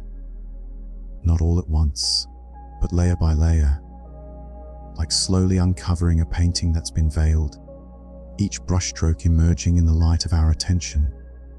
We realize we are not just the product of our past, or the roles we play, or the expectations others hold. We are more. We are the observers of our thoughts, the feelers of our feelings, the architects of meaning behind our experiences. To truly know yourself is not about reaching a fixed conclusion. It's not about defining yourself in concrete terms, because life itself is fluid. Rather, it's about listening inward. It's noticing the stories you tell yourself and gently asking, are they true? Are they kind? Are they useful? It's easy to get tangled in identities that no longer serve us. We might carry old labels, outdated narratives, or beliefs handed down by others that no longer reflect who we're becoming. But you're allowed to grow beyond them. You're allowed to change your mind about who you are. In fact, that's one of the most courageous acts there is. Because when you give yourself permission to evolve, you're not denying who you were. You're simply honoring the truth of who you are now. Self-awareness doesn't come from constant analysis. It comes from presence. It comes from being willing to sit with yourself, in silence, in stillness, and really listen. Not judge, not fix, just hear. It's noticing what lights you up, what drains you, what patterns repeat. It's holding space for your contradictions. You can be confident and uncertain, brave and afraid, strong and tender. You are not required to choose one version of yourself to carry forward forever. You're a living mosaic, a college of experiences, lessons, wounds, wonders. And every time you return to yourself with compassion, every time you greet your inner world with curiosity instead of criticism, you deepen your connection to who you are and who you are becoming. There's real power in that. Not loud, commanding power, but quiet strength, the kind that roots you in authenticity, even when the world feels noisy. The kind that helps you say, this is me for now, and that's enough. We spend so much energy looking outward for validation, for clarity, for a map. But sometimes, the answers aren't out there. They're already inside, waiting to be heard in the moments we finally pause to listen. So ask yourself gently, without pressure, what do I know to be true in this moment? Maybe the answer is simple. Maybe it's, I'm tired, or I need a break, or I missed something I can't quite name. That's still truth. That still matters. Every honest answer is a thread, and as you follow it, without judgment, without rushing, you begin to weave the deeper story of your life. A story written not in grand declarations, but in the quiet bravery of being real with yourself. And maybe that's the most powerful knowing of all. Of course, here's the next section of narration, continuing seamlessly. There's a particular kind of peace that arises when you release the pressure to have it all figured out. When you stop trying to mold yourself into someone else's idea of who you should be. Instead, you begin to soften into your own rhythms, your own pace, your own truth. This kind of peace isn't loud. It doesn't announce itself, but it settles deep within, like warm sunlight spreading across still water. So much of the noise we carry is inherited. From culture, from childhood, from systems that reward performance over presence. We grow up being taught to chase success, productivity, constant achievement. But what if the most meaningful success is the ability to be fully here? What if the most courageous thing you can do is slow down and just be? Being is not passive, it's presence. It's staying with your experience rather than rushing past it. It's choosing to inhabit your life with awareness, even when it's messy, especially when it's messy, because that's when you're most alive, not when everything is perfect, but when you are honest about how it feels to be human. And isn't that what we all long for, deep down? Not perfection, but permission. Permission to rest, to breathe, to grieve, to laugh unexpectedly, to be unsure, to ask questions without needing immediate answers, to unfold in your own time. Zen reminds us, this moment is enough. Not because it's impressive or exciting, but because it is real. You don't need to chase something more sacred. It's already here, in this inhale, in this exhale, in the ordinary miracle of being alive. There's beauty in returning to your breath, returning to your body, returning to a sense of spaciousness that the world often crowds out. When you pause, you reconnect, not just to yourself, but to the greater rhythm of life. The kind of rhythm that doesn't rush, the kind that holds space for you to rest, to reflect, and to restore. Think of all the times you've kept going when you were tired, all the times you silenced your needs because it felt easier to cope than to care for yourself. You've done what you had to do. That too is worthy of compassion. But now, what if you chose gentleness? What if you didn't wait for permission? What if stillness became a kind of rebellion, not against others, but for yourself? The world doesn't teach us to slow down, but your soul longs for it. And when you listen, you may find that the most radical act of healing is allowing yourself to be soft in a world that demands hardness. Stillness doesn't mean withdrawal. It means presence without push. It means hearing your heart without interruption. It means meeting yourself without trying to change the moment into something else. Right now, even as you listen, feel your breath. Notice the quiet space between thoughts. That's stillness. That's you underneath the noise. This story is called The True Path. There was once a traveler seeking the path to enlightenment. He journeyed across mountains, through valleys, and into distant villages, asking teachers, monks, and sages, "Where is the true path? Show me the way to peace." Each person pointed in a different direction. Some spoke of rituals, others of strict discipline. Some said, "Follow these rules." Others, "Let go of all rules." Confused, the traveler finally came to a quiet monastery. He asked the master there, "Which path should I follow to find awakening?" The master smiled gently and said, "The path you take is the true path, but only if you walk it with your whole heart." The traveler was puzzled. "But how do I know which way to go?" The master replied, "When you walk the path of presence, wherever your feet lead, that is the true path. It is not somewhere else. It is not a destination. It is the way you are now." That is the story, and it holds a powerful teaching about life and awakening. Often, we imagine enlightenment as a distant mountain peak, a place to reach, a prize to win. We seek maps, instructions, secret knowledge, thinking that if we just follow the right steps, we'll arrive. But Zen invites us to see differently. The path is not separate from the traveler. It is not the road ahead, but the way you walk this moment. Presence, awareness, kindness, these are not goals, but companions on your journey. They transform every step into the true path. This means that no matter where you are, whether in joy or sorrow, success or struggle, you are already on the way. You don't need to wait to start.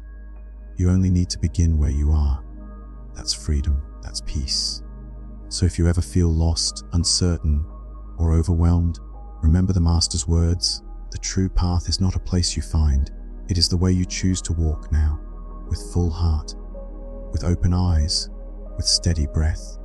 Every step, every moment is the true path, and it leads you home. This story is called The Raft. A monk was traveling along a river. The current was swift and deep. He found a small raft by the shore, left behind by someone long ago. Seeing that the raft could help him cross, he climbed aboard and used a stick to push himself across to the other side. Once safely on the bank, the monk stood and looked back at the raft. He carried it on his back as he walked on. A fellow traveler saw this and asked, "Why are you carrying that raft? You have already crossed the river." The monk smiled and said, "I left the river behind, but I still carry the raft." That is the story, and it teaches us something important about our attachments. The raft is a metaphor for all the tools, beliefs, and identities we use to get through life's challenges. They serve a purpose when we need them to cross difficult waters. But once the journey changes, holding on to these things can weigh us down. Sometimes we cling to our past struggles, our old roles, or the stories we tell ourselves. We carry these rafts long after we've reached dry land. Zen invites us to notice what we're carrying and to ask if it's time to set some of it down. Letting go is not forgetting or denying our experiences. It's releasing what no longer helps us move forward. Imagine what freedom could come from putting down the heavy burdens we carry unnecessarily. What if you paused to look at the rafts on your back? What would you set down? What would you carry more lightly? This story reminds us that true peace comes not just from crossing difficult rivers, but from learning to live unburdened once we've crossed. So as you walk your path, remember the raft. Use what you need, but don't carry what's no longer yours. The journey continues, but the weight can lessen. And in that lightness, you find space to breathe, to grow, to be free. This story is called "The Gates Are Open." A traveler arrived at a grand monastery known for its strict discipline and profound teachings. The gates were tall, sturdy, and firmly shut. The traveler knocked, waited, but no one opened. Confused, he circled the compound and found another path, less obvious, overgrown with moss and hidden behind trees. To his surprise, the gates on this side were wide open, welcoming. He stepped inside and felt a peace unlike any he had known. This simple story reminds us that often, what we seek is not locked away. The barriers we imagine are sometimes self-created. We look for keys in the wrong places, or we stand at the wrong gate, convinced it must be the only entrance. Zen teaches us to turn around and look again, to question the walls we build in our minds. The true gate is always open. It invites us to step through with courage and curiosity. We don't need permission to find peace. We don't need to knock endlessly at closed doors. Sometimes all we need is to shift our perspective, to notice the path that's been waiting beneath our feet. This story encourages us to release the idea that peace or awakening is somewhere else, something distant, rare, or hard to reach. It's here, now, open, accessible, free. When you feel stuck, when the way forward seems blocked, remember the open gate. It may not look like what you expected.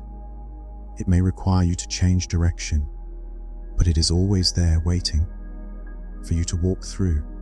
There was once a humble monk who devoted himself to daily meditation and mindful living. Each morning, before the sun rose, he would sit quietly by the river, feeling the cool breeze on his face and listening to the gentle flow of water. His life was simple, free from distractions, rooted in the present moment. One day, a traveler came to him and asked, "Master, what is the secret to lasting peace?" The monk smiled softly and replied, "Peace is not something to be found outside. It is already here, in the breath you take, in the silence between thoughts, in the stillness of your heart." The traveler, puzzled, said, "But I search for peace everywhere, in success, in possessions, in others." The monk nodded and said, "Those things are like mirages. They shimmer and promise, but never satisfy. True peace does not come from having more, but from being more present with what is." The traveler sat beside the monk, closed his eyes and took a deep breath. In that moment, he felt something shift, a gentle unfolding of quiet within. This story reminds us that peace isn't a distant goal or a prize to win. It's a state that opens when we stop chasing and start simply being, when we meet life, not as a problem to solve, but as a mystery to embrace. Even amidst chaos, noise, and uncertainty, that stillness is accessible.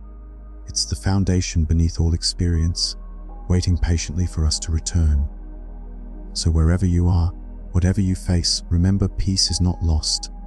It is already within you, ready to be discovered in each breath, each moment, each simple step. A young man once asked a Zen master, "What is the meaning of life?" The master looked at him kindly and said, "The meaning of life is the life you live." The young man frowned. "I want to know more than that. Isn't there a greater purpose? A secret truth?" The master smiled softly. "When you seek outside yourself, you miss the life that is here. Now the meaning is not a distant treasure. It is the simple act of being awake to this moment." The young man pondered this and realized that life is not about searching endlessly for answers. It is about showing up fully for the present experience, feeling the breath, noticing the senses, embracing both joy and pain without resistance. This story reminds us that the meaning we seek is woven into the very fabric of our daily lives. It is found not in grand achievements or future dreams, but in the quiet moments between. When we stop looking elsewhere and open ourselves to what is, life reveals its meaning naturally, effortlessly. So, live your life with awareness, with kindness, with courage.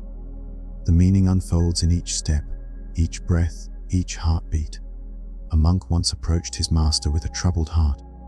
"I try to meditate," he confessed, "but my thoughts run wild. I feel like a failure." The master motioned for him to follow, and they walked to a quiet pond. The master picked up a stone and dropped it into the water. "Look at the ripples," he said gently. "They move and dance, but if you wait, what happens?" The monk watched. Gradually the ripples faded, and the surface returned to stillness. The master smiled. "The mind is the same. If you fight the ripples, you only create more. But if you observe, if you allow, peace returns." The monk nodded, the message slowly settling in like sediment in calm water. So often, we judge ourselves when we can't quiet the noise inside. We push against our thoughts, believing we must be perfectly still to be at peace.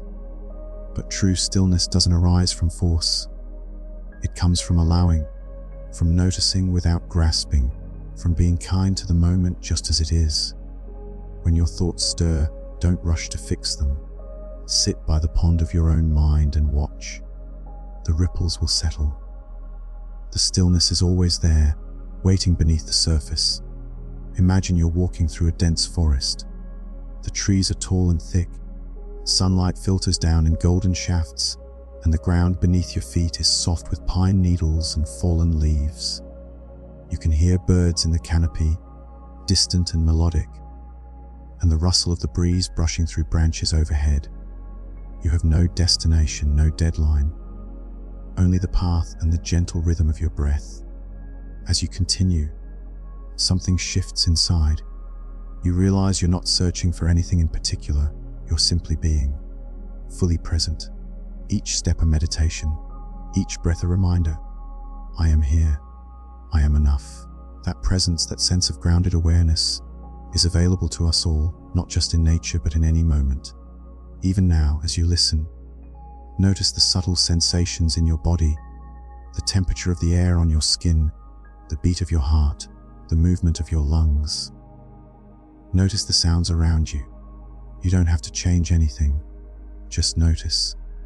When we slow down enough to truly feel our surroundings, to meet the world without rushing ahead or pulling back, we discover the forest within. A quiet space of clarity, stillness, and awe. A place that's always been with us. There's a certain magic in the stillness before dawn, when the world holds its breath and the sky hasn't yet decided on light or shadow. In those moments, clarity can surface in the quiet. Thoughts don't clamor for attention. The mind, for once, simply rests.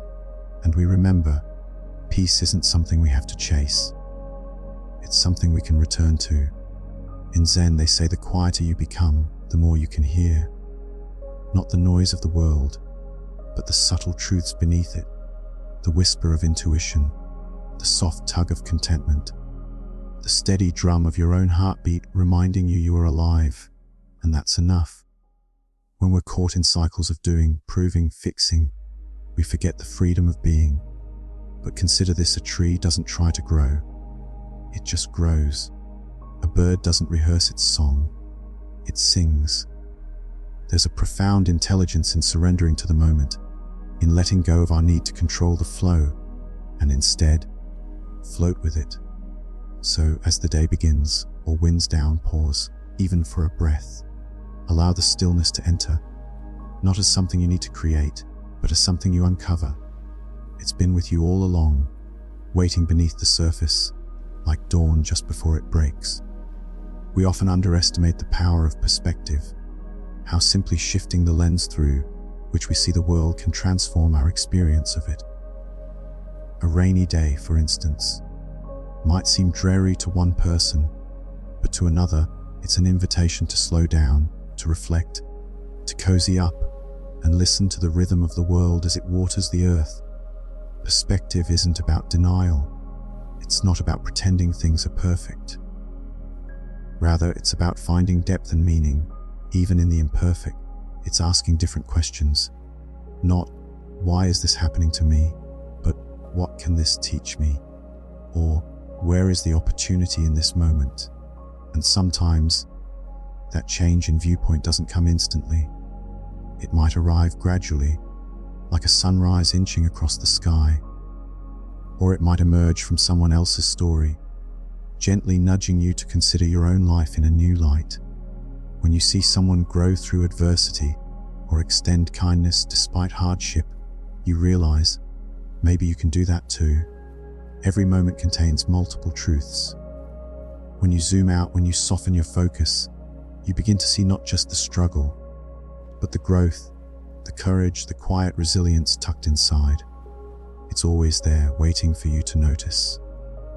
Perspective shapes not only how we interpret events, but how we feel about them, how we carry them forward. It's like standing at the base of a mountain. From there, it might seem insurmountable, even overwhelming. But take a few steps up the trail, and suddenly the view shifts. What once looked like a solid wall of rock becomes a winding path, filled with places to pause, rest, and reflect. You begin to see the journey, not just the obstacle. And that's the beauty of reframing. It allows you to hold both difficulty and possibility at the same time. When you're feeling stuck, overwhelmed, or uncertain, it doesn't mean you've failed. It means you're human. But you can ask yourself gently, what else might be true right now? That one question invites in compassion, curiosity, and space. Think about times in your past when things felt impossible, and yet, here you are, you moved through it. You learned, adapted, and maybe even discovered new parts of yourself. That history matters. It's living proof that challenges don't define you, they refine you. So, next time you find yourself in a moment of doubt or fear, consider the lens through which you're viewing it. Shift it ever so slightly. You might find a little more light seeping in.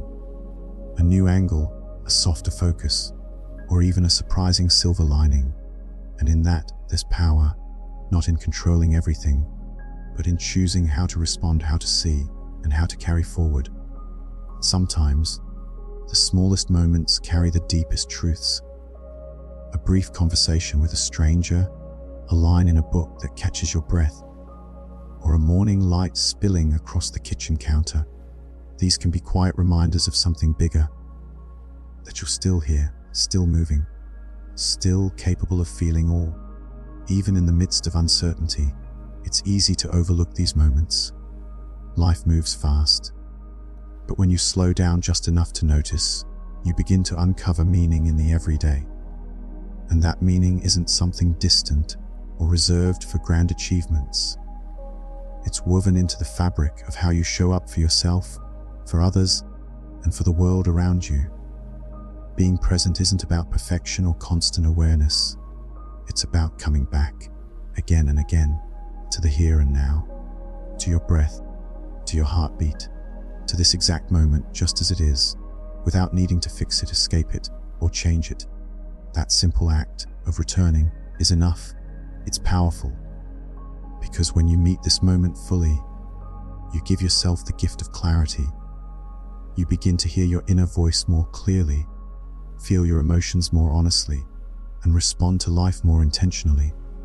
And in that space you grow, not in leaps and bounds, but in subtle, steady shifts that build strength and resilience. So take a breath. Notice the air filling your lungs. Let it out slowly. You don't need to rush.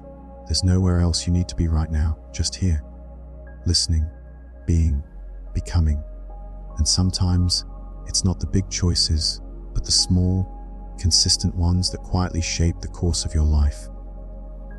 It might be choosing to pause before reacting, or deciding to speak gently to yourself when your inner critic starts getting loud. It could be taking 5 minutes in the morning just to sit in stillness before the day begins to pull at you. These simple, seemingly minor actions, repeated over time, create the foundation for lasting change. Because transformation rarely comes in a flash of lightning. More often, it unfolds in the soft glow of repeated effort. One breath, one choice, one moment of awareness at a time. And as those moments build, you start to notice something shifting. Maybe your shoulders feel a bit lighter, your thoughts a bit kinder, your heart a little more open. That's the real magic. Not in becoming someone different, but in returning to who you've always been beneath the noise. Trust that you don't need to have all the answers to move forward. You just need to stay connected to what matters, to your values, to your truth, to what lights you up inside. That is your compass.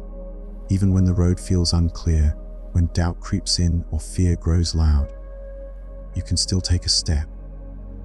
Not because you're certain, but because you're willing. Willing to be present, willing to be seen, willing to grow through the process. That willingness becomes courage, and that courage becomes momentum. So if today you're feeling uncertain, remember this: you're not behind. You're not broken. You're simply unfolding. And every part of that process, yes, even the messy middle, is part of your story. Let it be enough. Let it be worthy. Let it be you. When we think of stillness, it's easy to imagine silence or emptiness, something passive, almost void. But true stillness is anything but empty. It's vibrant, alive with presence. It's the deep well beneath the surface, undisturbed even when the waves above are crashing. This kind of stillness doesn't demand isolation or quiet surroundings. It can exist in the middle of chaos if you've learned how to find it within yourself. It begins by noticing the breath, the way it rises and falls without needing control. Noticing thoughts as they come and go, like clouds drifting across the sky. In that noticing, a space opens up, a soft, clear space where you are not entangled in reaction or resistance. You are simply here, aware, awake, and within that space, a shift happens. You begin to respond instead of react. You listen more deeply both to others and to your own inner voice. You stop trying to rush past discomfort, and instead you begin to explore it. You let go of the fight to be somewhere else, someone else. And in that surrender you arrive, fully and tenderly, right where you are. Stillness does not mean retreating from life. It means meeting life more fully. It's what allows you to be in the world, yet not consumed by it. It's the difference between being tossed by every storm and becoming the calm eye at the center of it. That calm becomes your power. From that place, compassion flows more easily. You find yourself less hurried in conversation, more patient with uncertainty. You forgive quicker, not because it's easy, but because it's lighter than carrying resentment. You begin to recognize that everything you've been chasing, peace, clarity, connection, is already within you, waiting in the quiet. So let yourself slow down even just for this moment. Let yourself feel the fullness of now, the breath, the heartbeat, the stillness behind the movement. You don't have to fix anything, solve anything, be anything other than here. And from here, everything else unfolds. In the quiet spaces between our thoughts, there's something profoundly healing. A pause, a breath, simple but immensely powerful. Often, we go about our lives filling every moment with activity, with noise, with distraction. We scroll, we rush, we multitask. But what if the very thing we're looking for isn't hidden in the next task, the next idea, or the next achievement, but in the stillness we tend to avoid? Stillness invites us to listen, not just with our ears, but with our whole being. It's not about escaping reality, but about being fully present with it. In that presence, we begin to sense the subtle rhythms of life. We notice the wind through the trees, the way sunlight touches a wall, the small gestures of kindness that might otherwise pass unnoticed. Stillness sharpens our perception. It allows us to see the world not just as it appears, but as it truly is, alive, interconnected, and full of grace. When we cultivate stillness, we're not adding something new, we're remembering something ancient, a way of being that is spacious and free. The kind of awareness that Zen stories hint at. A monk seeing his reflection in water and realizing the mind is like that surface, disturbed only when stirred.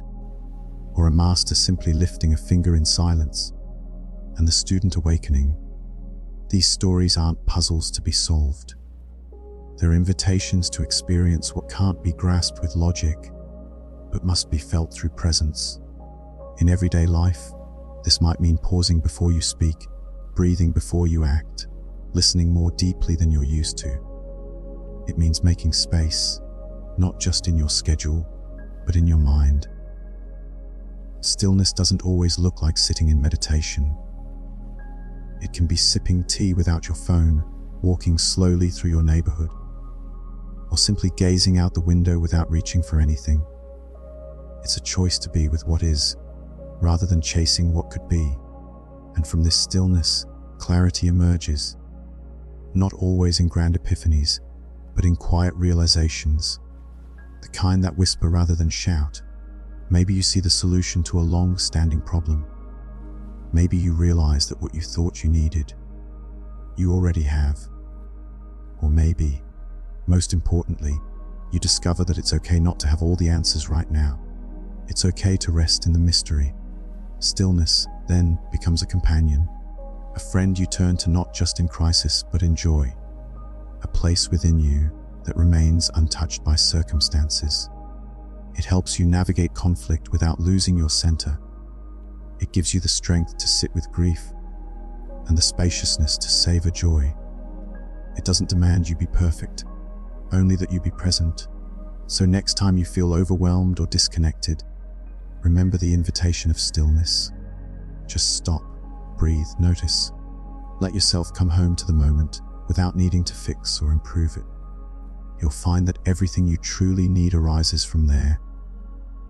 There's something deeply powerful about the stories we carry. Not the ones we tell others, but the ones we whisper to ourselves in quiet moments when no one else is around. These inner narratives shape how we see the world, how we interpret what happens to us, and most profoundly, how we see ourselves. They can either confine us to a loop of limitation, or they can open the door to growth, possibility, and peace. Sometimes these stories were written long ago, by others by circumstance, by our younger selves just trying to make sense of a confusing world. Maybe you were told you had to achieve to be loved. Maybe you believed you needed to be strong all the time, or that your worth depended on being useful, agreeable, or perfect. These beliefs, left unexamined, can guide our every move like an unseen hand on the wheel. We might not even notice they're there until something challenges them. And that's where the magic begins, when we become curious. When we ask, is this story true? Is it helpful? Who does it serve? It's not always comfortable to look closely. In fact, many of us avoid it because challenging these narratives can feel like pulling a thread in the very fabric of our identity. But the truth is, these stories are not who we are. They are just interpretations, scripts, and like any script, they can be rewritten. Rewriting doesn't mean pretending everything is okay or covering pain with positive thinking. It means telling the truth, your truth, with compassion.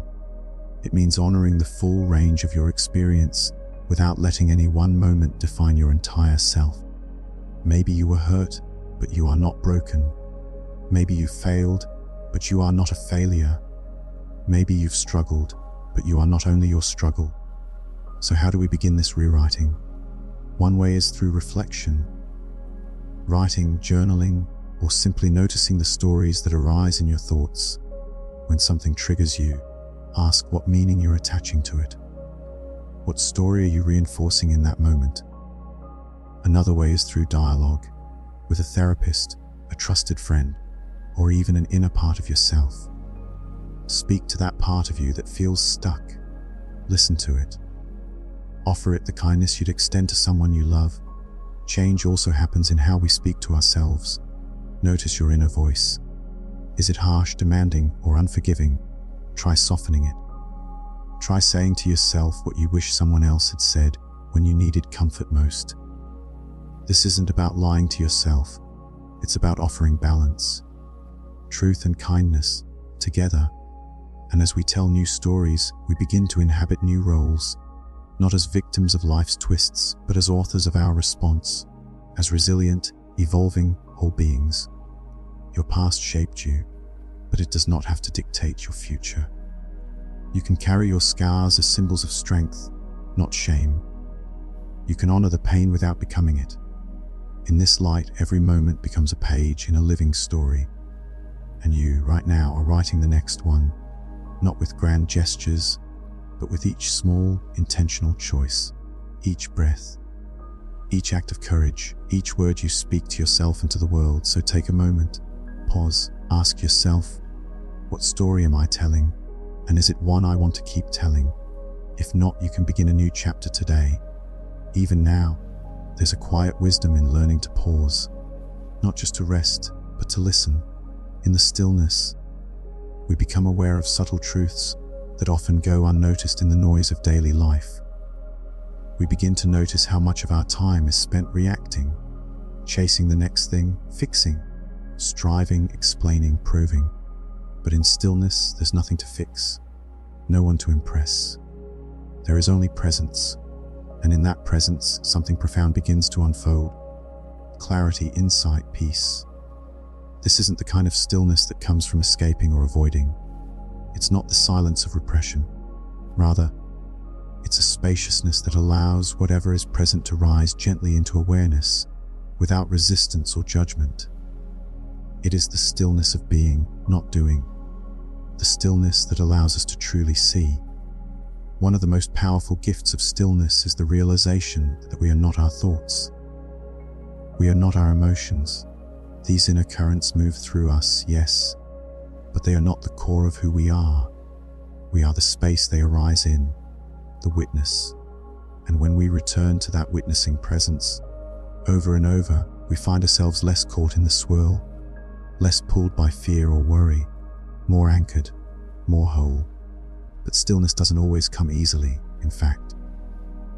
It can feel deeply uncomfortable at first, like sitting in a room with someone you've been avoiding for years.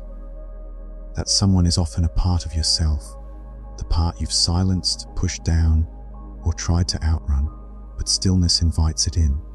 It says, "Come speak, I'm listening." And in that simple act of presence, healing begins.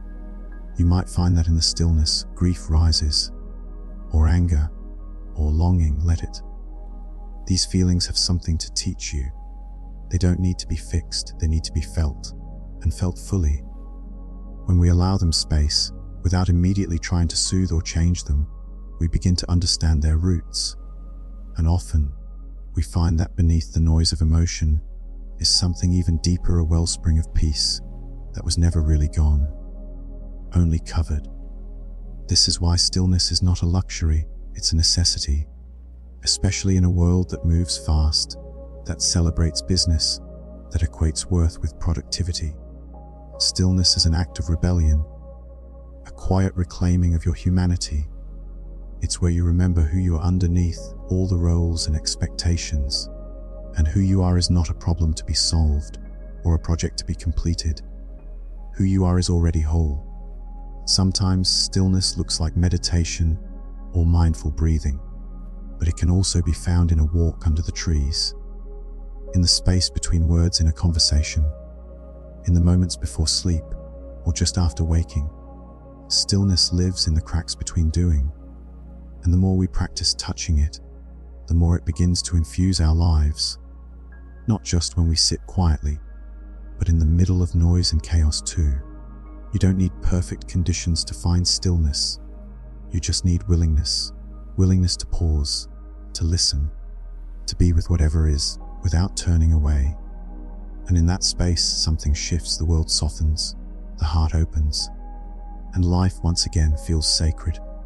So as you move forward, remember this: you carry stillness within you.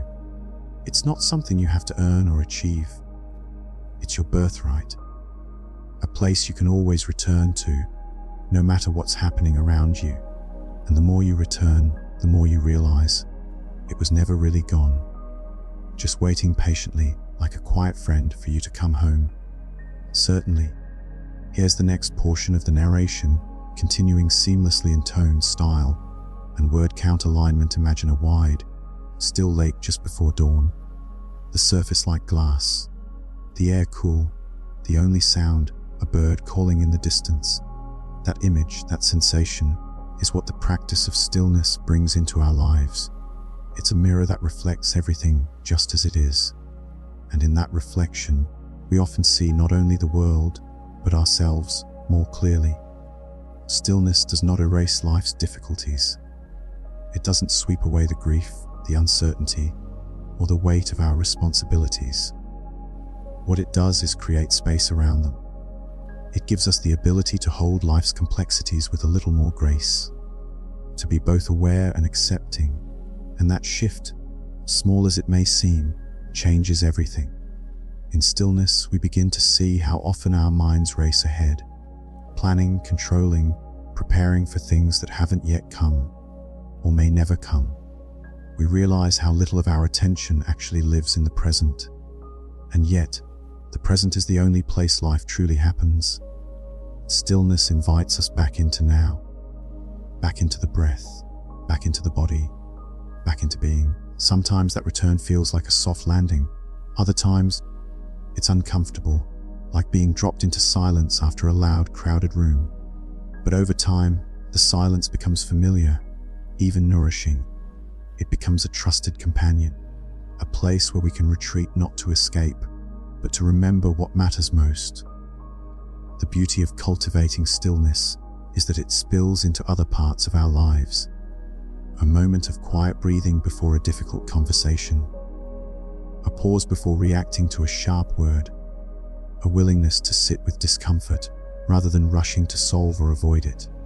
These small moments, rooted in stillness, have a profound ripple effect. Even creativity springs from stillness. The greatest insights, ideas, and intuitions rarely come when we're frantically trying to force them.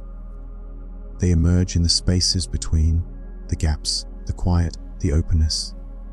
Like a seed that sprouts in fertile soil, creative thought takes root in the calm mind. This is something Zen masters have long understood. That wisdom doesn't arise from more information, but from deeper presence. That peace doesn't come from having everything go right, but from being able to be with things as they are. That the path to clarity begins by turning inward, not to fix ourselves, but to listen with compassion. And that compassion is key, because in stillness, we meet all parts of ourselves. The joyful, the fearful, the restless, the tender. We begin to hold them not as flaws to be corrected, but as truths to be welcomed. We soften, we forgive, we return again and again to that quiet place within that is always available, always waiting, always kind. You might find that in the midst of your daily life, even one mindful breath can return you to this space. Even one moment of noticing the sunlight through the window, the sound of wind in the trees, the warmth of your own hand resting on your heart. These are not distractions from life, they are life, and they are always here. So, whether you're sitting in meditation or washing dishes, walking in nature or standing in a crowded room, stillness is never far away. It lives in you. It breathes with you. It is the space between thoughts, the pause between words, the silence beneath sound. And when you touch it, even for a moment, it transforms everything. Certainly, there's a small temple nestled in the hills of a remote village. It's not grand or elaborate, just wooden floors, paper walls, and a garden that changes with the seasons. Visitors come not for spectacle, but for silence. And when they sit on the porch, listening to the breeze through the bamboo or the drip of water from a stone basin, something within them begins to shift.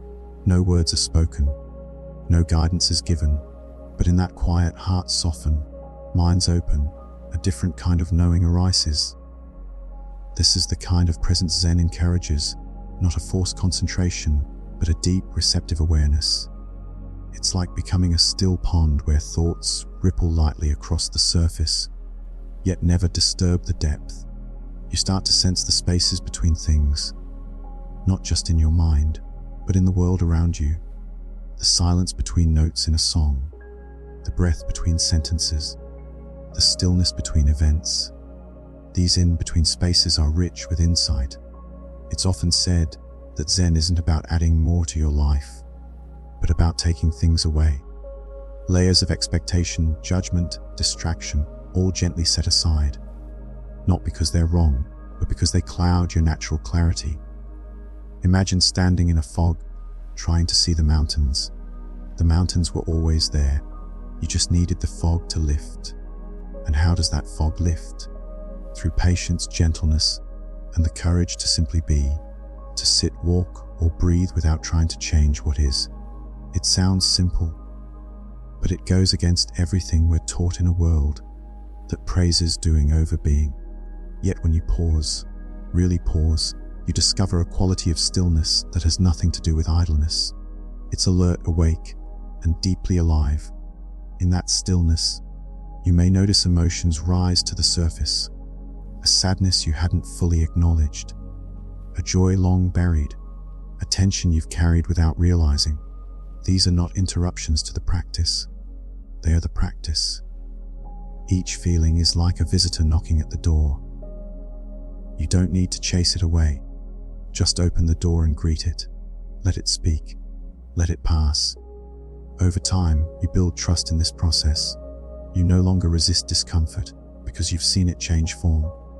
You no longer grasp for pleasure because you know it too will shift. This isn't detachment, it's intimacy, a kind of closeness with life that's only possible when you stop trying to control it. Zen stories often use paradox to wake us up. A monk asks, "What is Buddha?" The master replies, "A dried shit stick." It's not an insult, it's an invitation. An invitation to let go of your fixed ideas, your craving for profound answers, and instead meet reality just as it is. Crude or beautiful, mundane or sacred, it's all part of the same truth.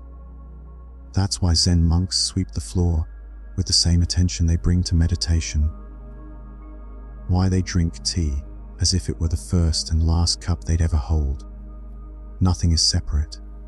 Nothing is beneath your attention.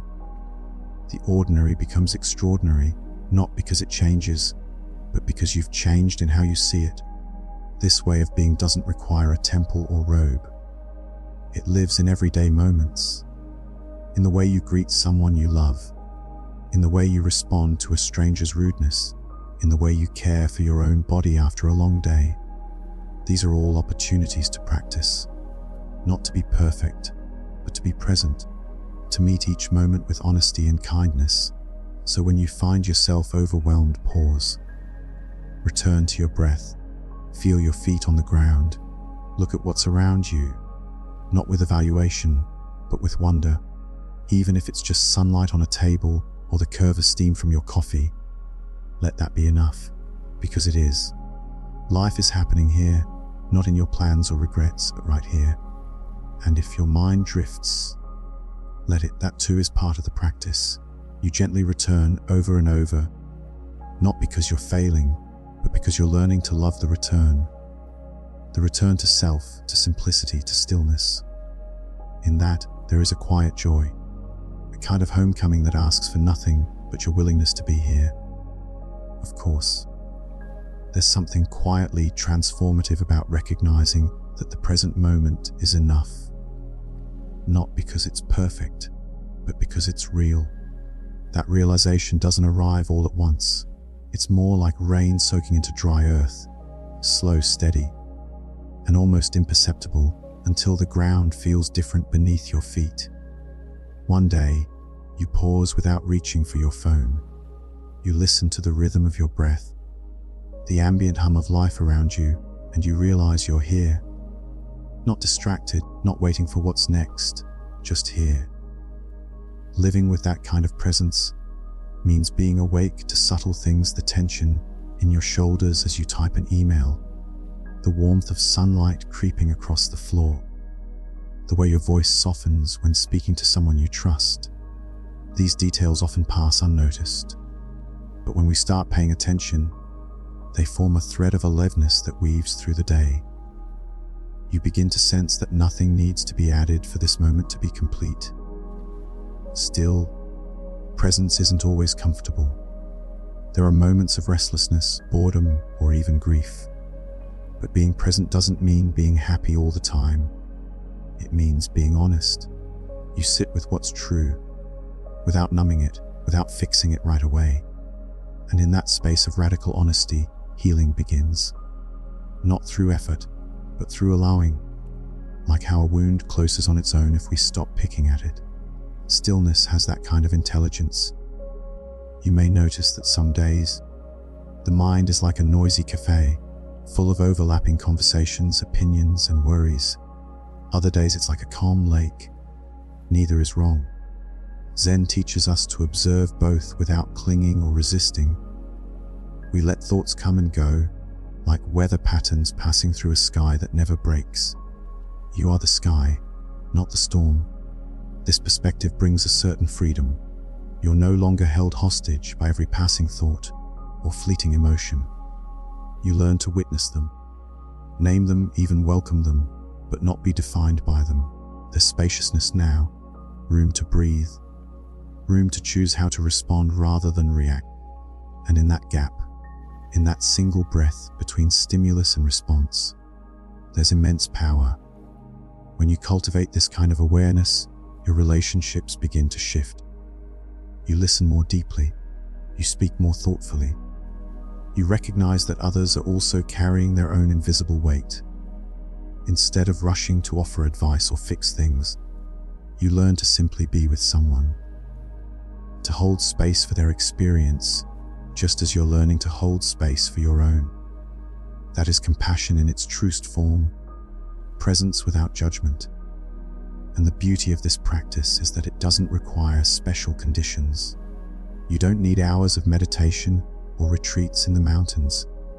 You can begin right where you are, in the middle of your workday, in the quiet after dinner, while brushing your teeth or waiting in traffic. These are all moments of practice, moments to return to yourself. Even in conflict, presence helps. Instead of fueling the fire with quick retorts or defensiveness, you learn to pause, to feel the heat rise in your chest and name it: anger, frustration, fear, and by naming it, you take away some of its power.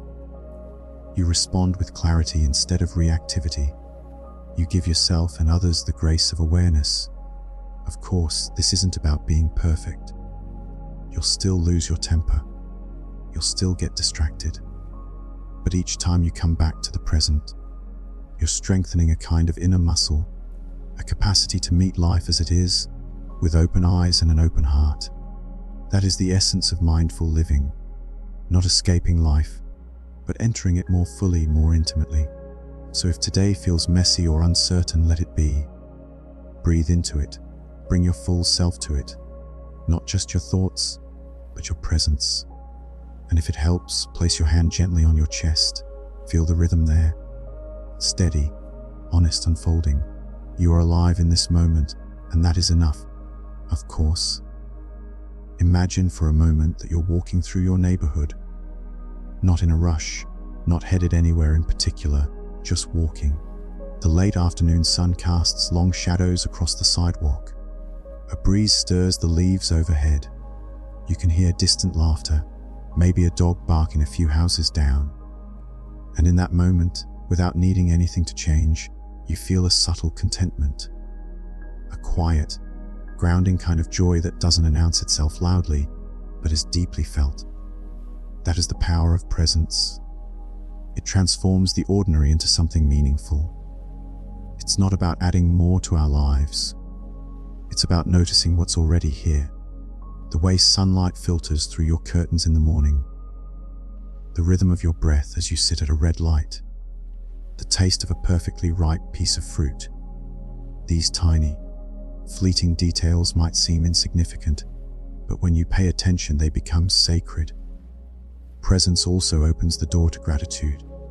Not the kind you force, where you feel obligated to list things that should make you happy, but the kind that arises naturally when you slow down enough to see clearly. You start to recognize the miracle in everyday moments.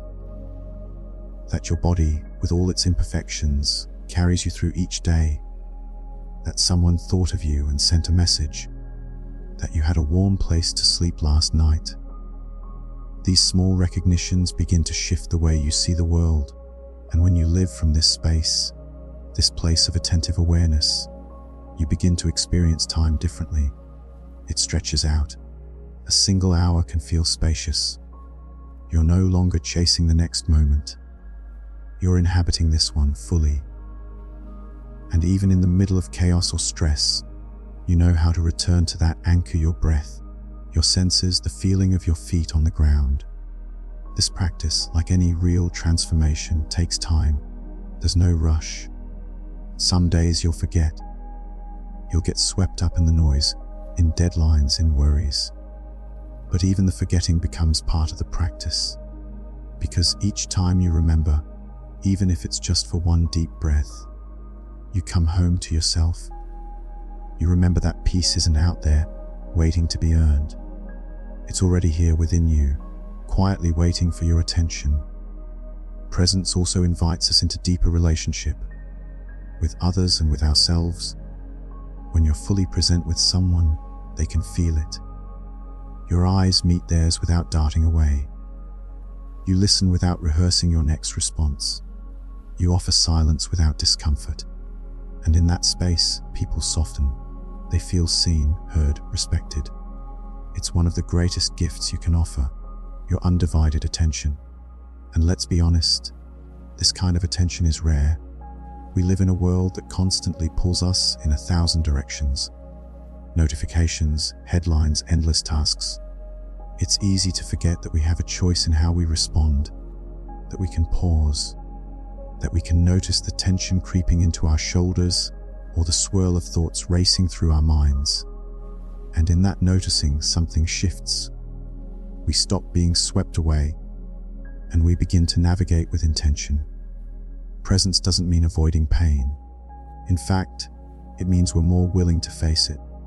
We stop numbing or distracting ourselves and instead turn gently toward our discomfort. We say, yes, this hurts, and we breathe with it. We don't rush to fix it. We allow it to be what it is. And somehow, in that allowing, the pain begins to soften. Not because it's gone, but because we're no longer resisting it. It's a practice of coming closer, to joy, to sorrow, to uncertainty, to every shade of the human experience.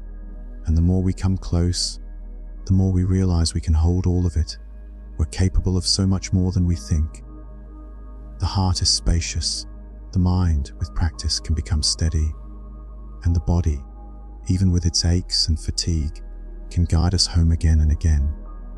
So take this moment right now as an invitation to pause, to feel your breath enter and leave your body, to notice whatever sensations are present, to listen not just to these words but to the silence underneath them. Let that silence speak to you. Let it remind you that you're not alone, that this too is part of the journey. You don't have to do anything extraordinary to be worthy of presence. You simply have to show up with honesty, with kindness, and with curiosity. That's enough. That's more than enough. When we talk about stillness, it's easy to confuse it with silence, or inactivity, or even isolation. But stillness, real stillness, is something much more alive. It's not about escaping life. It's about entering it fully, without being swept away. Imagine a lake in the early morning. The surface is glass, perfectly calm. But beneath, life stirs, fish glide, plants sway. The stillness isn't empty. It holds everything. It's steady, receptive, vast. This is what we cultivate when we seek stillness within ourselves. A mind that's not reactive, a heart that's not closed, a nervous system that isn't constantly on high alert. We're not trying to shut down or disconnect. Instead, we're creating the conditions to listen more deeply, to ourselves, to life. There's a kind of courage in choosing stillness in a world addicted to speed. It can feel countercultural to pause, to not answer right away, to sit with discomfort instead of numbing it. But this is where clarity arises, from the quiet spaces we create. When we slow down, we can hear the soft, true voice inside us, the one that knows what we value, what matters most, and where we need to go next. Stillness also invites integration. We go through so much, often without fully processing any of it. Our minds keep moving forward, but our hearts trail behind, carrying old stories, unfinished grief, unresolved questions. When we sit in stillness, we give all those parts of ourselves a chance to catch up. We let the mind and heart meet again. We give space for healing, and healing, as we come to learn, doesn't always happen through words or effort. Sometimes it happens in the pause, in the breath, in the softening that comes when we stop striving for just a moment and allow ourselves to simply be. In that place, things begin to untangle on their own.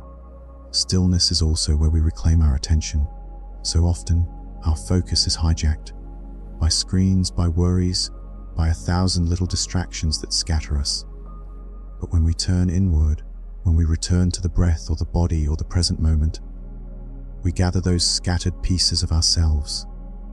We become whole again, even if just for a few minutes. This wholeness is not about perfection. It's about completeness, embracing every part of ourselves, even the messy, unsure, or vulnerable ones. And when we meet ourselves in that place, something tender happens. We begin to offer the same presence to others. We start listening not just with our ears, but with our hearts. We stop trying to fix, and instead we sit beside. We stop performing, and instead we simply show up. And maybe most beautifully, stillness doesn't demand we change our lives overnight. It meets us where we are. You can find it while waiting in line, while walking through a park, while doing the dishes. You don't have to go on retreat or rearrange your schedule.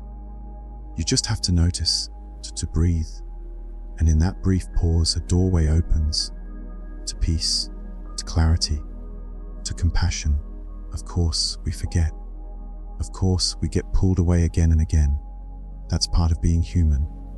But the more we return, the easier it becomes to remember, to trust, to rest. And perhaps that's what we're really longing for, not escape but rest. A rest that nourishes, that restores, that lets us exhale all the tension we didn't realize we were holding, that lets us feel safe, even if just for a breath. So in this final space, let this be your invitation, not to do more, but to be with more, to welcome stillness not as a luxury, but as a necessity, to sit quietly even in the midst of noise, to move gently even in the rush, to love deeply even in uncertainty, because within you always is a calm and steady presence. It doesn't need fixing, it doesn't need proving, it just needs remembering. And every time you turn toward it, every time you choose to pause, you strengthen that connection. This isn't the end of the journey. It's a beginning, a re-entry into your life with open eyes, a soft heart, and a mind attuned to the rhythm of the moment. Let this be the space where you start again, not from urgency, but from wholeness, not from lack, but from quiet abundance, from presence, from peace.